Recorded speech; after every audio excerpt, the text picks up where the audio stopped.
Punjabi radio US ਸੁਣ ਰਹੇ ਸਾਰੇ ਹੀ ਸਰੋਤਿਆਂ ਨੂੰ ਬਲਵਿੰਦਰ ਕੌਰ ਵੱਲੋਂ ਪਿਆਰ ਭਰੀ ਸਤਿ ਸ਼੍ਰੀ ਅਕਾਲ। ਸਰੋਤਿਓ ਪ੍ਰੋਗਰਾਮ ਖਬਰ ਤੇ ਨਜ਼ਰ ਵਿੱਚ ਹੋਣਗੇ ਸਾਡੇ ਨਾਲ ਬਲਤੇਜ ਪੰਨੂ ਜੀ। ਕੁਛ ਕੁ ਖਬਰਾਂ ਤੇ ਝਾਤ ਮਾਰਾਂਗੇ, ਉਸ ਤੋਂ ਬਾਅਦ ਤੁਹਾਡਾ ਵੀ ਕੋਈ ਸਵਾਲ ਹੈ ਤੁਸੀਂ ਕਾਲ ਕਰ ਸਕੋਗੇ 4082725200 ਸਟੂਡੀਓ ਦਾ ਫੋਨ ਨੰਬਰ ਹੈ। ਅੱਜ ਦੇ ਪ੍ਰੋਗਰਾਮ ਦੇ ਸਪਾਂਸਰ ਨੇ ਖਾਲਸਾ ਇੰਸ਼ੋਰੈਂਸ ਏਜੰਸੀ 4082725200 ਹਰ ਇੱਕ ਤਰ੍ਹਾਂ ਦੀ ਇੰਸ਼ੋਰੈਂਸ ਕਰਦੇ ਨੇ। ਗੁਰਦੀਪ ਸਿੰਘ ਬਿਰਦੀ ਕਲੋਵਸ, ਸਤਨਾਮ ਸਿੰਘ ਸ਼ੇਰਗਿੱਲ, ਸਲਮਾ, ਸੁਖਵਿੰਦਰ ਸਿੰਘ, ਜਸਵੀਰ ਕੌਰ, ਫਰੀਮੌਂਟ, ਰਣਵੀਰ ਸਿੰਘ ਜੀ ਰਾਣਾ, ਅਵਤਾਰ ਸਿੰਘ, ਰਣਜੀਤ ਕੌਰ, ਲਾਲੀ ਸਿੱਧੂ ਜੀ ਬੇਕਰਸਫੀਲ ਤੋਂ ਬਹੁਤ ਬਹੁਤ ਧੰਨਵਾਦ ਕਰਦੇ ਹਾਂ। ਪ੍ਰੋਗਰਾਮਾਂ ਨੂੰ ਸਪਾਂਸਰ ਕੀਤਾ, ਸਭ ਤੱਕ ਪਹੁੰਚਾਇਆ, ਸਾਡੇ ਨਾਲ ਜੁੜ ਚੁੱਕੇ ਨੇ। ਬਲਤੇਜ ਪੰਨੂ ਜੀ, ਸਤਿ ਸ਼੍ਰੀ ਅਕਾਲ, ਸਵਾਗਤ ਹੈ ਜੀ। ਸਤਿ ਸ਼੍ਰੀ ਅਕਾਲ ਜੀ, ਧੰਨਵਾਦ ਜੀ, ਬਹੁਤ ਮਿਹਰਬਾਨੀ। ਹਾਂ, ਕੁਝ ਕੁ ਖਬਰਾਂ ਤੇ ਝਾਤ ਮਾਰਦੇ ਆ। ਈਦ ਦੀ ਗੱਲ ਕਰਦੇ ਆ। ਕਸ਼ਮੀਰ ਦੇ ਵਿੱਚ ਗੜਬੜ ਹੋਣ ਕਰਕੇ ਜਿਹੜੀ ਈਦ ਆ ਉਹ ਵੀ ਬੇਰੌਣਕੀ ਰਹੀ ਹੈ। ਬਿਲਕੁਲ ਜੀ, ਐਕਚੁਅਲੀ ਬਹੁਤ ਸਖਤ ਸੁਰੱਖਿਆ ਪ੍ਰਬੰਧਾਂ ਤੇ ਪਾਬੰਦੀਆਂ ਦੇ ਵਿਚਕਾਰ ਜਿਹੜਾ ਸੀਗਾ ਜੀ ਜੰਮੂ ਕਸ਼ਮੀਰ ਦੇ ਲੋਕਾਂ ਨੇ ਈਦ ਮਨਾਈ। ਮੁਸਲਿਮ ਭਾਈਚਾਰੇ ਦੇ ਇਹ ਅਹਿਮ ਪਵਿੱਤਰ ਤਿਉਹਾਰ ਦੇ ਮੌਕੇ ਦੇ ਉੱਤੇ ਸ਼ਾਂਤੀ ਜਿਹੜੀ ਜੀ ਉਹ ਰਹੀ, ਪਰ ਜੋਸ਼ੋ ਖਰੋਸ਼ ਜਿਹੜਾ ਸੀ ਉਹ ਗਾਇਬ ਰਿਹਾ। ਜਿਹੜੇ ਤਿੰਨ ਸਾਬਕਾ ਮੁੱਖ ਮੰਤਰੀ ਨੇ, ਫਾਰੂਕ ਅਬਦੁੱਲਾ, ਉਮਰ ਅਬਦੁੱਲਾ ਤੇ ਤੀਸਰੇ ਜਿਹੜੇ ਨੇ ਭਾਰਤੀ ਜਨਤਾ ਪਾਰਟੀ ਦੇ ਨਾਲ ਮਿਲ ਕੇ ਜਿਹੜੀ ਉਹ ਸਰਕਾਰ ਬਣਾਈ ਸੀ, ਇਹ ਤਿੰਨੇ ਜਿਨ੍ਹਾਂ ਨੂੰ ਜਿਹੜਾ ਦੀ ਕੈਦ ਕੀਤਾ ਹੋਇਆ ਜੀ, ਸਰਕਾਰ ਨੇ ਅਰੈਸਟ ਕੀਤਾ ਹੋਇਆ, ਇਹਨਾਂ ਦੇ ਘਰਾਂ ਦੇ ਵਿੱਚ ਜਿਹੜੀ ਸੀ ਉਹ ਬਿਲਕੁਲ ਚੁੱਪਚਾਪ ਬਣੀ ਰਹੀ। ਨਹੀਂ ਤਾਂ ਇਹਨਾਂ ਦਿਨਾਂ ਇਸ ਦਿਨ ਦੇ ਉੱਤੇ ਖਾਸ ਤੌਰ ਦੇ ਉੱਤੇ ਇਹਨਾਂ ਘਰਾਂ ਦੇ ਅੰਦਰ ਜਿਹੜੀ ਹੈ ਜੀ ਉਹ ਰੌਣਕ ਹੁੰਦੀ ਆ। ਫਾਰੂਕ ਅਬਦੁੱਲਾ, ਉਮਰ ਅਬਦੁੱਲਾ, ਮਹਿਬੂਬਾ ਮੁਫਤੀ ਇਹ ਜਿਹੜੇ ਸੀਗੇ ਜੀ ਬਿਲਕੁਲ ਚੁੱਪ ਰਹੇ। ਪਿਛਲੇ ਸਾਲਾਂ ਦੇ ਦੌਰਾਨ ਇਹਨਾਂ ਦੇ ਸਮਰਥਕ ਜਿਹੜੇ ਆ ਜੀ ਉਹ ਕਾਫੀ ਵੱਡੀ ਗਿਣਤੀ ਦੇ ਵਿੱਚ ਇਹਨਾਂ ਦੇ ਘਰਾਂ ਦੇ ਵਿੱਚ ਜਾਂਦੇ ਆ, ਪਰ ਐਤਕੀ ਕੋਈ ਜਿਹੜਾ ਜੀ ਉੱਥੇ ਨਹੀਂ ਦਿਸਿਆ। ਜਿਹੜੀਆਂ ਵੱਖ-ਵੱਖ ਸਨ ਦੀ ਮਸਜਿਦ, ਉੱਥੇ ਲੋਕਾਂ ਨੇ ਨਮਾਜ਼ ਅਦਾ ਜਿਹੜੀ ਉਹ ਕੀਤੀ। ਵੱਡੀ ਗਿਣਤੀ ਦੇ ਵਿੱਚ ਪੈਰਾਮਿਲਟਰੀ ਫੋਰਸਿਸ ਜਿਹੜੀਆਂ ਉਹ ਹਾਜ਼ਰ ਸਨ।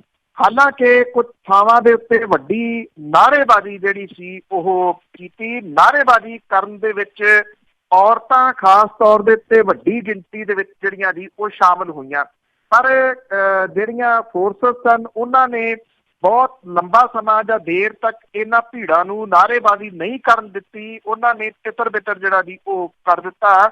ਕੁਝ ਥਾਵਾਂ ਦੇ ਉੱਤੇ ਡੰਡਾ ਚਾਰਜ ਦੀਆਂ ਖਬਰਾਂ ਵੀ ਜਿਹੜੀਆਂ ਮਿਲੀਆਂ ਨੇ। ਕੁਝ ਲੋਕ ਜ਼ਖਮੀ ਵੀ ਇਹਨਾਂ ਡਾਂਗਾਂ ਦੇ ਨਾਲ ਹੋਣ ਦੀਆਂ ਖਬਰਾਂ ਨੇ।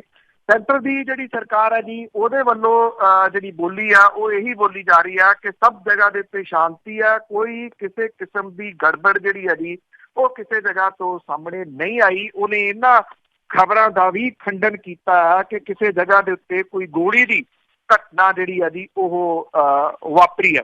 ਉਹਨਾਂ ਨੇ ਕਿਹਾ ਕਿ ਇਹ ਮਹਿਜ਼ ਅਫਵਾਹਾਂ ਜਿਹੜੀਆਂ ਸੀਗੀਆਂ ਜੀ ਉਹ ਫੈਲਾਈਆਂ ਜਾ ਰਹੀਆਂ ਸੀਗੀਆਂ, ਇਹਦੇ ਤੋਂ ਵੱਧ ਹੋਰ ਕੁਛ ਜਿਹੜਾ ਜੀ ਉਹ ਨਹੀਂ ਸੀਗਾ। ਉਧਰ ਭਾਰਤ ਤੇ ਪਾਕਿਸਤਾਨ ਦੇ ਵਿਚਾਲੇ ਜਿਹੜਾ ਸੀਗਾ ਜੀ ਸਮਝੌਤਾ ਐਕਸਪ੍ਰੈਸ ਤੋਂ ਬਾਅਦ ਅੰਮ੍ਰਿਤਸਰ ਤੇ ਲਾਹੌਰ ਦੇ ਵਿਚਾਲੇ ਚੱਲਦੀ ਜਿਹੜੀ ਸਦਾਏ ਸਰਹੱਦ ਬੱਸ ਸੀ ਉਹਨੂੰ ਵੀ ਰੋਕ ਦਿੱਤਾ ਗਿਆ। ਇਹ ਲਾਹੌਰ ਤੇ ਨਨਕਾਣਾ ਸਾਹਿਬ ਦੇ ਵਾਸਤੇ ਜਿਹੜੀ ਜੀ ਇਹ ਬੱਸ ਚੱਲਦੀ ਸੀ। ਪਿਛਲੇ ਸਾਲਾਂ ਤੋਂ, ਪਿਛਲੇ ਸਮੇਂ ਤੋਂ ਬੇਸ਼ੱਕ ਕਈ ਵਾਰੀ ਮਾਹੌਲ ਜਿਹੜਾ ਜੀ ਦੋਨਾਂ ਮੁਲਕਾਂ ਦੇ ਵਿਚਾਲੇ ਖਰਾਬ ਹੋਇਆ, ਪਰ ਇਹਦੇ ਬਾਵਜੂਦ ਸਮਝੌਤਾ ਐਕਸਪੈਕਟ ਤੇ ਇਹ ਸਦਾਏ ਸਰਹੱਦ ਜਿਹੜੀ ਆ ਉਹ ਨਹੀਂ ਸੀ ਰੋਕੀ ਗਈ। ਇਸ ਵਾਰੀ ਜਿਹੜਾ ਜੀ ਇਹ ਵੱਖਰਾ ਹੋਇਆ ਕਿ ਇਹ ਇੱਕ ਕੜੀ ਦਾ ਕੰਮ ਕਰਦੀ ਦੋਨਾਂ ਮੁਲਕਾਂ ਦੇ ਵਿਚਾਲੇ ਦੋ ਜਿਹੜੀਆਂ ਸਰਵਿਸ ਸੀਗੀਆਂ ਜੀ ਇਹ ਦੋਨੋਂ ਦੀਆਂ ਦੋਨੋਂ ਰੋਕ ਦਿੱਤੀਆਂ ਗਈਆਂ ਜੀ। ਬਿਲਕੁਲ ਜੀ। ਅੱਗੇ ਗੱਲ ਕਰਦੇ ਹਾਂ ਕਸ਼ਮੀਰੀ ਕੁੜੀਆਂ ਦੇ ਗੱਲਬਾਤ ਨੂੰ ਲੈ ਕੇ। ਸਿੱਖ ਭਾਈਚਾਰਾ ਉਹਨਾਂ ਨੂੰ ਬਾਇਜ਼ਤ ਘਰੀ ਪਹੁੰਚਾਉਣ ਲਈ ਅੱਗੇ ਆਇਆ। ਜੀ ਇਹ ਦਿੱਲੀ ਦੇ 3 ਸਿੱਖ ਨੌਜਵਾਨ ਨੇ ਜਿਨ੍ਹਾਂ ਨੇ 32 ਦੇ ਕਰੀਬ ਜਿਹੜੀਆਂ ਕਸ਼ਮੀਰੀ ਧੀਆਂ ਨੇ ਉਹਨਾਂ ਨੂੰ ਜਿਹੜਾ ਜੰਮੂ ਕਸ਼ਮੀਰ ਦੇ ਇਲਾਕੇ ਦੇ ਵਿੱਚ ਸਭ ਤੋਂ ਜ਼ਿਆਦਾ ਗੜਬੜ ਵਾਲਾ ਇਲਾਕਾ ਉਹਨਾਂ ਦੇ ਘਰਾਂ ਦੇ ਵਿੱਚ ਸੁਰੱਖਿਅਤ ਜਿਹੜਾ ਜੀ ਉਹ ਪਹੁੰਚਾਇਆ। ਜੰਮੂ ਕਸ਼ਮੀਰ ਦੀਆਂ ਇਹ 32 ਮੁਟਿਆਰਾਂ ਜਿਹੜੀਆਂ ਸੀ ਉਹ ਸਹਿਮ ਦੇ ਮਾਹੌਲ ਦੇ ਵਿੱਚ ਸੀਗੀਆਂ ਜੀ ਔਰ ਆਪਣੇ ਘਰਾਂ ਨੂੰ ਪਰਤਣਾ ਚਾਹੁੰਦੀਆਂ ਸੀਗੀਆਂ। 14 ਜਿਹੜੀਆਂ ਲੜਕੀਆਂ ਨੇ ਉਹਨਾਂ ਨੂੰ ਪੁਣੇ ਤੋਂ ਸੜਕ ਰਾਹੀਂ ਜਿਹੜਾ ਸੀ ਮੁੰਬਈ ਲਿਆਂਦਾ ਗਿਆ ਔਰ 17 ਨੂੰ ਮੁੰਬਈ ਤੋਂ ਹਵਾਈ ਜਹਾਜ਼ ਦੇ ਰਾਹੀਂ ਜਿਹੜਾ ਸੀ ਉਹ ਸ੍ਰੀਨਗਰ ਇਹਨਾਂ ਨੂੰ ਪਹੁੰਚਾਇਆ ਗਿਆ ਜੀ। 3 ਨੌਜਵਾਨ ਜਿਹੜੇ ਸੀਗੇ ਜੀ, ਉਹ ਇਹਨਾਂ ਲੜਕੀਆਂ ਨੂੰ ਘਰ ਤੱਕ ਛੱਡਣ ਦੇ ਵਾਸਤੇ ਗਏ। ਕਸ਼ਮੀਰ ਦੇ ਬਾਰਾਮੂਲਾ ਜ਼ਿਲ੍ਹੇ ਦੇ ਵਿੱਚ ਸੁਰੱਖਿਅਤ ਇਹਨਾਂ ਨੂੰ ਇਹਨਾਂ ਦੇ ਮਾਪਿਆਂ ਦੇ ਕੋਲ ਪਹੁੰਚਾਇਆ। ਬਡਗਾਮ ਦੇ ਵਿੱਚ 5, ਸ਼ੋਪੀਆ 'ਚ 2, ਸ੍ਰੀਨਗਰ ਤੇ ਕੁਪਵਾੜਾ ਦੇ ਵਿੱਚ 3-3 ਮੁਟਿਆਰਾਂ ਨੂੰ ਸੁਰੱਖਿਅਤ ਘਰਾਂ ਦੇ ਵਿੱਚ ਜਿਹੜਾ ਜੀ ਉਹ ਪਹੁੰਚਾਇਆ ਗਿਆ। ਇਹ ਵੀ ਦੱਸਦੇ ਆ ਕਿ ਕੋਈ ਟੈਕਸੀ ਵਾਲਾ ਨਾਲ ਤੁਰਨ ਦੇ ਵਾਸਤੇ ਤਿਆਰ ਨਹੀਂ ਸੀ। ਇੱਕ ਜਿਹੜਾ ਜੀ ਉਹ ਟੈਕਸੀ ਵਾਲਾ ਤਿਆਰ ਹੋਇਆ ਔਰ ਉਹਨਾਂ ਨੇ ਇਹ ਵੀ ਕਿਹਾ ਕਿ ਜਿਹੜੇ ਫੌਜ ਵਾਲੇ ਜਿਹੜੇ ਤਾਇਨਾਤ ਸੀ, ਉਹਨਾਂ ਨੇ ਵੀ ਇਹਨਾਂ ਦੀ ਮਦਦ ਜਿਹੜੀ ਸੀ ਉਹ ਕੀਤੀ ਤਾਂ ਕਿ ਉਹਨਾਂ ਦੀ ਮਦਦ ਦੇ ਨਾਲ ਇਹ ਘਰਾਂ ਤੱਕ ਜਿਹੜੇ ਸੀ ਉਹ ਲੜਕੀਆਂ ਦੇ ਪਹੁੰਚ ਸਕੇ। ਇਹਨਾਂ ਨੇ ਆਪਣੇ ਪੱਲਿਓਂ ਜਿਹੜੇ ਸੀਗੇ ਜੀ, ਇੱਕ ਤਾਂ ਉਹ ਪੈਸੇ ਲਾਏ। ਜਿਹੜੇ ਲੋਕਲ ਲੋਕ ਸੀ ਉਹਨਾਂ ਨੇ ਇਹਨਾਂ ਨੌਜਵਾਨਾਂ ਦਾ, ਸਿੱਖ ਨੌਜਵਾਨਾਂ ਦਾ ਜਿਹੜਾ ਜੀ ਉਹ ਧੰਨਵਾਦ ਕੀਤਾ। ਜਿਹੜੇ ਅਕਾਲ ਤਖਤ ਦੇ ਕਾਰਜਕਾਰੀ ਜਥੇਦਾਰ ਨੇ, ਉਹਨਾਂ ਨੇ ਪਿਛਲੇ ਦਿਨੀ ਅਜਿਹਾ ਬਿਆਨ ਜਿਹੜਾ ਜੀ ਜਾਰੀ ਕੀਤਾ ਸੀਗਾ ਕਿ ਕਸ਼ਮੀਰ ਦੀਆਂ ਲੜਕੀਆਂ ਦੇ ਸਬੰਧ ਦੇ ਵਿੱਚ ਬੇਹੂਦਾ ਕਿਸਮ ਦੀ ਬਿਆਨਬਾਜ਼ੀ ਜਿਹੜੀ ਹੈ ਜੀ ਉਹ ਬੰਦ ਕੀਤੀ ਜਾਵੇ। ਹੁਣ ਸ਼੍ਰੋਮਣੀ ਗੁਰਦੁਆਰਾ ਪ੍ਰਬੰਧਕ ਕਮੇਟੀ ਜਿਹੜੀ ਹੈ ਜੀ, ਉਹਨੇ ਵੀ ਇਹ ਐਲਾਨ ਕੀਤਾ ਕਿ ਸ਼੍ਰੋਮਣੀ ਗੁਰਦੁਆਰਾ ਪ੍ਰਬੰਧਕ ਕਮੇਟੀ ਦੇ ਜਿੰਨੇ ਵੀ ਗੁਰਦੁਆਰੇ ਹੈਗੇ ਆ, ਉਹਨਾਂ ਦੇ ਵਿੱਚ ਕੋਈ ਵੀ ਕਸ਼ਮੀਰੀ ਔਰਤ, ਉਹਨਾਂ ਦੇ ਨਾਲ ਜਿਹੜਾ ਜੀ ਬੱਚੇ ਜਿਹੜੇ ਨੇ, ਜੇ ਉਹਨਾਂ ਨੂੰ ਕਿਤੇ ਵੀ ਮੁਸ਼ਕਲ ਆਉਂਦੀ ਆ, ਉਹਨਾਂ ਦੇ ਰਹਿਣ ਸਹਿਣ ਦਾ ਇੰਤਜ਼ਾਮ ਕੀਤਾ ਜਾਊਗਾ, ਉਹਨਾਂ ਦੇ ਖਾਣ ਪੀਣ ਦਾ ਇੰਤਜ਼ਾਮ ਕੀਤਾ ਜਾਊਗਾ ਤੇ ਉਹਨਾਂ ਦੀ ਸੁਰੱਖਿਆ ਦਾ ਇੰਤਜ਼ਾਮ ਜਿਹੜਾ ਜੀ ਉਹ ਕੀਤਾ ਜਾਊਗਾ। ਸ਼੍ਰੋਮਣੀ ਗੁਰਦੁਆਰਾ ਪ੍ਰਬੰਧਕ ਕਮੇਟੀ ਨੇ ਕਿਹਾ ਕਿ ਉਹ ਆਪਣੇ ਕਿਸੇ ਵੀ ਨੇੜਲੇ ਗੁਰਦੁਆਰਾ ਸਾਹਿਬ ਦੇ ਵਿੱਚ ਜੇ ਜਾਣਗੇ ਤਾਂ ਉਹਨਾਂ ਨੂੰ ਕਿਸੇ ਕਿਸਮ ਦੀ ਕੋਈ ਮੁਸ਼ਕਲ ਜਿਹੜੀ ਹੈ ਜੀ ਉਹ ਪੇਸ਼ ਨਹੀਂ ਆਊਗੀ। ਵੈਸੇ ਇਹ ਜਿਹੜੀਆਂ, ਚਾਹੇ ਉਹ ਨੌਜਵਾਨ ਛੱਡ ਕੇ ਆਏ ਨੇ, ਚਾਹੇ ਗੁਰਦੁਆਰਿਆਂ ਦੇ ਵਿੱਚ ਰਹਿਣ ਦਾ ਜਿਹੜਾ ਜੀ ਉਹ ਇੰਤਜ਼ਾਮ ਕੀਤਾ ਗਿਆ, ਇਹ ਇੱਕ ਚੰਗੀ ਜਿਹੜੀ ਜੀ ਉਹ ਇਸ ਪੱਖੋਂ ਖਬਰ ਹੈ ਕਿ ਨਫ਼ਰਤਾਂ ਜਿਹੜੇ ਜੀ ਉਹ ਫੈਲਾਉਣ ਦੇ ਵਿੱਚ ਸਰਕਾਰੀ ਅਦਾਰੇ ਵੀ ਲੱਗੇ ਹੋਏ ਆ ਜੀ। ਇੱਥੇ ਵੱਡੇ ਵੱਡੇ ਅਹੁਦਿਆਂ ਦੇ ਉੱਤੇ ਬੈਠੇ ਲੋਕ ਜਿਹੜੇ ਆ ਜੀ, ਉਹ ਬੇਹੂਦਾ ਕਿਸਮ ਦੇ ਬਿਆਨਬਾਜ਼ੀ ਜਿਹੜੀ ਆ ਉਹ ਕਰੀ ਜਾ ਰਹੇ ਨੇ। ਮਨੋਹਰ ਲਾਲ ਖੱਟਰ ਵਰਗੇ, ਜਾਂ ਫਿਰ ਇੱਕ ਗੋਇਲ ਜਿਹਨੇ ਬੋਰਡ ਲਾਇਆ ਹੋਇਆ ਸੀ ਦਿੱਲੀ ਦੇ ਵਿੱਚ, ਤੇ ਚਾਹੇ ਉੱਤਰ ਪ੍ਰਦੇਸ਼ ਦੇ ਵਿੱਚ MLA ਇੱਕ ਜਿਹੜਾ ਜੀ ਉਹ ਕਿਉਂ ਨਾ ਹੋਵੇ। ਇਸ ਸਭ ਕਾਸੇ ਦੇ ਵਿੱਚ ਜਿਹੜੀ ਆ ਜੀ ਇਹ ਥੋੜੀ ਠੰਡੀ ਹਵਾ ਹੈ ਕਿ ਇਹਨਾਂ ਲੋਕਾਂ ਨੇ ਆਪਣੀ ਜ਼ਿੰਮੇਵਾਰੀ ਜਿਹੜੀ ਜੀ ਉਹ ਸਮਝੀ। ਸ਼ਾਇਦ ਉਹਦਾ ਰੀਜ਼ਨ ਇਹ ਆ ਕਿ ਭਾਈਚਾਰੇ ਨੇ, ਸਿੱਖ ਭਾਈਚਾਰੇ ਨੇ 1984 ਦੇ ਵਿੱਚ ਕਤਲੇਆਮ ਦੇ ਦੌਰਾਨ ਇਹ ਬਹੁਤ ਕੁਛ ਜਿਹੜਾ ਜੀ ਉਹ ਭੁਗਤਿਆ ਆ। ਇਹਦਾ ਕਰਨ ਦਾ ਇਹਦੇ ਤੋਂ ਬਿਹਤਰ ਤਰੀਕਾ ਤਾਂ ਹੋਰ ਕੋਈ ਨਹੀਂ ਹੋ ਸਕਦਾ। ਬਿਲਕੁਲ ਜੀ, ਪਰ ਇੱਕ ਗੱਲ ਹੈਗੀ ਕਿ ਲੋਕ ਭੁੱਲੇ ਨਹੀਂ, ਯਾਦ ਆ। ਤੇ ਅੱਗੇ ਧਾਰਾ 370 ਦੀ ਜੇ ਗੱਲ ਕਰੀਏ ਤਾਂ ਸੁਪਰੀਮ ਕੋਰਟ ਦੇ ਵਿੱਚ ਅੱਜ ਸੁਣਵਾਈ। ਦੇਖੋ ਜੀ, ਇਹ ਬੜਾ ਅਹਿਮ ਜਿਹੜਾ ਜੀ ਉਹ ਦਿਨ ਅੱਜ ਦਾ ਰਹੂਗਾ। ਸੁਪਰੀਮ ਕੋਰਟ ਦੇ ਵਿੱਚ ਜੰਮੂ ਕਸ਼ਮੀਰ ਦੇ ਵਿੱਚ ਧਾਰਾ 370 ਨੂੰ ਖਤਮ ਕਰਨ ਤੇ ਬਾਅਦ ਕੇਂਦਰ ਦੀ ਸਰਕਾਰ ਦੇ ਵੱਲੋਂ ਲਾਈਆਂ ਗਈਆਂ ਪਾਬੰਦੀਆਂ ਤੇ ਜਿਹੜੀਆਂ ਹੋਰ ਦਮਨਕਾਰੀ ਤਜਵੀਜ਼ਾਂ ਨੇ, ਇਹਦੇ ਫੈਸਲੇ ਨੂੰ ਚੁਣੌਤੀ ਦਿੰਦੀ ਪਟੀਸ਼ਨ ਦੇ ਉੱਤੇ ਅੱਜ ਜਿਹੜੀ ਹੈ ਜੀ ਉਹ ਸੁਣਵਾਈ ਹੋਊਗੀ। ਕਾਂਗਰਸੀ ਇੱਕ ਹੈਗਾ ਜੀ ਵਰਕਰ ਤਹਿਸੀਨ ਪੂਨਾਵਾਲਾ, ਉਹਦੇ ਵੱਲੋਂ ਦਾਇਰ ਪਟੀਸ਼ਨ ਦੀ ਸੁਣਵਾਈ ਜਸਟਿਸ ਅਰੁਣ ਮਿਸ਼ਰਾ, MR ਸ਼ਾਹ ਤੇ ਅਜੇ ਰਸਤੋਗੀ ਦੀ ਸ਼ਮੂਲੀਅਤ ਵਾਲੇ ਬੈਂਚ ਦੇ ਵੱਲੋਂ ਜਿਹੜੀ ਜੀ ਉਹ ਕੀਤੀ ਜਾਊਗੀ। ਇਹਦੇ ਨਾਲ ਕਸ਼ਮੀਰ ਟਾਈਮਜ਼ ਦੀ ਕਾਰਜਕਾਰੀ ਸੰਪਾਦਕ ਜਿਹੜੀ ਆ ਅਨੁਰਾਧਾ ਭਸੀਨ, ਉਹਦੇ ਵੱਲੋਂ ਵੀ ਜਿਹੜਾ ਜੀ ਸੂਬੇ ਨਾਲ ਸੰਬੰਧਿਤ ਪੱਤਰਕਾਰਾਂ ਦੇ ਕੰਮਕਾਜ ਦੇ ਉੱਤੇ ਲਾਈ ਪਾਬੰਦੀ ਨੂੰ ਹਟਾਉਣ ਦੀ ਮੰਗ ਕਰਦੀ ਪਟੀਸ਼ਨ ਦੇ ਉੱਤੇ ਵੀ ਵਿਚਾਰ ਜਿਹੜਾ ਜੀ ਉਹ ਹੋ ਸਕਦਾ। ਪੂਨਾਵਾਲਾ ਨੇ ਪਟੀਸ਼ਨ ਦੇ ਵਿੱਚ ਹਿਰਾਸਤ ਦੇ ਵਿੱਚ ਲਏ ਗਏ ਸਾਬਕਾ ਮੁੱਖ ਮੰਤਰੀਆਂ ਉਮਰ ਅਬਦੁੱਲਾ, ਜਿਹੜੇ ਵੱਡੇ ਅਬਦੁੱਲਾ ਸਾਹਿਬ ਤੇ ਮਹਿਬੂਬਾ ਮੁਫਤੀ ਦੀ ਰਿਹਾਈ ਲਈ ਹਦਾਇਤਾਂ ਜਾਰੀ ਕਰਨ ਦੀ ਮੰਗ ਵੀ ਜਿਹੜੀ ਹੈ ਜੀ ਉਹ ਕੀਤੀ ਆ। ਕਿਉਂਕਿ ਸੁਪਰੀਮ ਕੋਰਟ ਨੇ ਜਿਸ ਦਿਨ ਇਹ ਪਟੀਸ਼ਨ ਪਾਈ ਗਈ ਆ, ਇਹਦੇ ਉੱਤੇ ਤੁਰੰਤ ਕਿਸੇ ਕਿਸਮ ਦੀ ਕੋਈ ਜਿਹੜੀ ਹੈ ਜੀ ਛੋਟ ਨਹੀਂ ਸੀ ਦਿੱਤੀ, ਜਾਂ ਇਹਦੇ ਉੱਤੇ ਰਿਸਟ੍ਰਿਕਸ਼ਨ ਪਾਬੰਦੀ ਜਿਹੜੀ ਹੈ ਜੀ ਉਹ ਨਹੀਂ ਸੀ ਲਾਈ, ਜਿਹਦੇ ਕਰਕੇ ਇਹ ਨਹੀਂ ਕਿਹਾ ਜਾ ਸਕਦਾ ਕਿ ਇਹਦੇ ਉੱਤੇ ਅੱਜ ਹੀ ਕੋਈ ਫੈਸਲਾ ਜਿਹੜਾ ਜੀ ਉਹ ਆ ਜਾਊਗਾ। ਇਹ ਸੁਣਵਾਈ ਲੰਬੀ ਵੀ ਜਿਹੜੀ ਆ ਜੀ ਉਹ ਚੱਲ ਸਕਦੀ ਆ। ਇਹ ਪਟੀਸ਼ਨ ਜਿਹੜੀ ਆ ਉਹ ਰੱਦ ਵੀ ਹੋ ਸਕਦੀ ਆ, ਪਰ ਕਿਉਂਕਿ ਇਹਦੇ ਉੱਤੇ ਕੁਝ ਕਾਨੂੰਨੀ ਪ੍ਰੋਬਲਮ ਜਿਹੜੀਆਂ ਜੀ ਉਹ ਸੈਂਟਰ ਦੀ ਸਰਕਾਰ ਨੂੰ ਸੰਭਾਵੀ ਰੂਪ ਦੇ ਵਿੱਚ ਆ ਸਕਦੀਆਂ ਨੇ।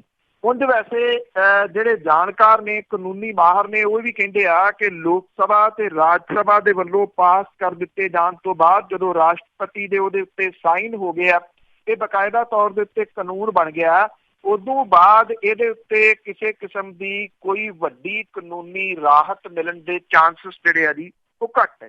ਜੀ, ਅੱਗੇ ਮੰਦਿਰ ਦੀ ਜੇ ਗੱਲ ਕਰੀਏ, ਮੰਦਿਰ ਨੂੰ ਢਾਉਣ ਦੇ ਖਿਲਾਫ ਪੰਜਾਬ ਬੰਦ, ਸਕੂਲ ਤੇ ਕਾਲਜ ਵੀ ਬੰਦ ਨੇ।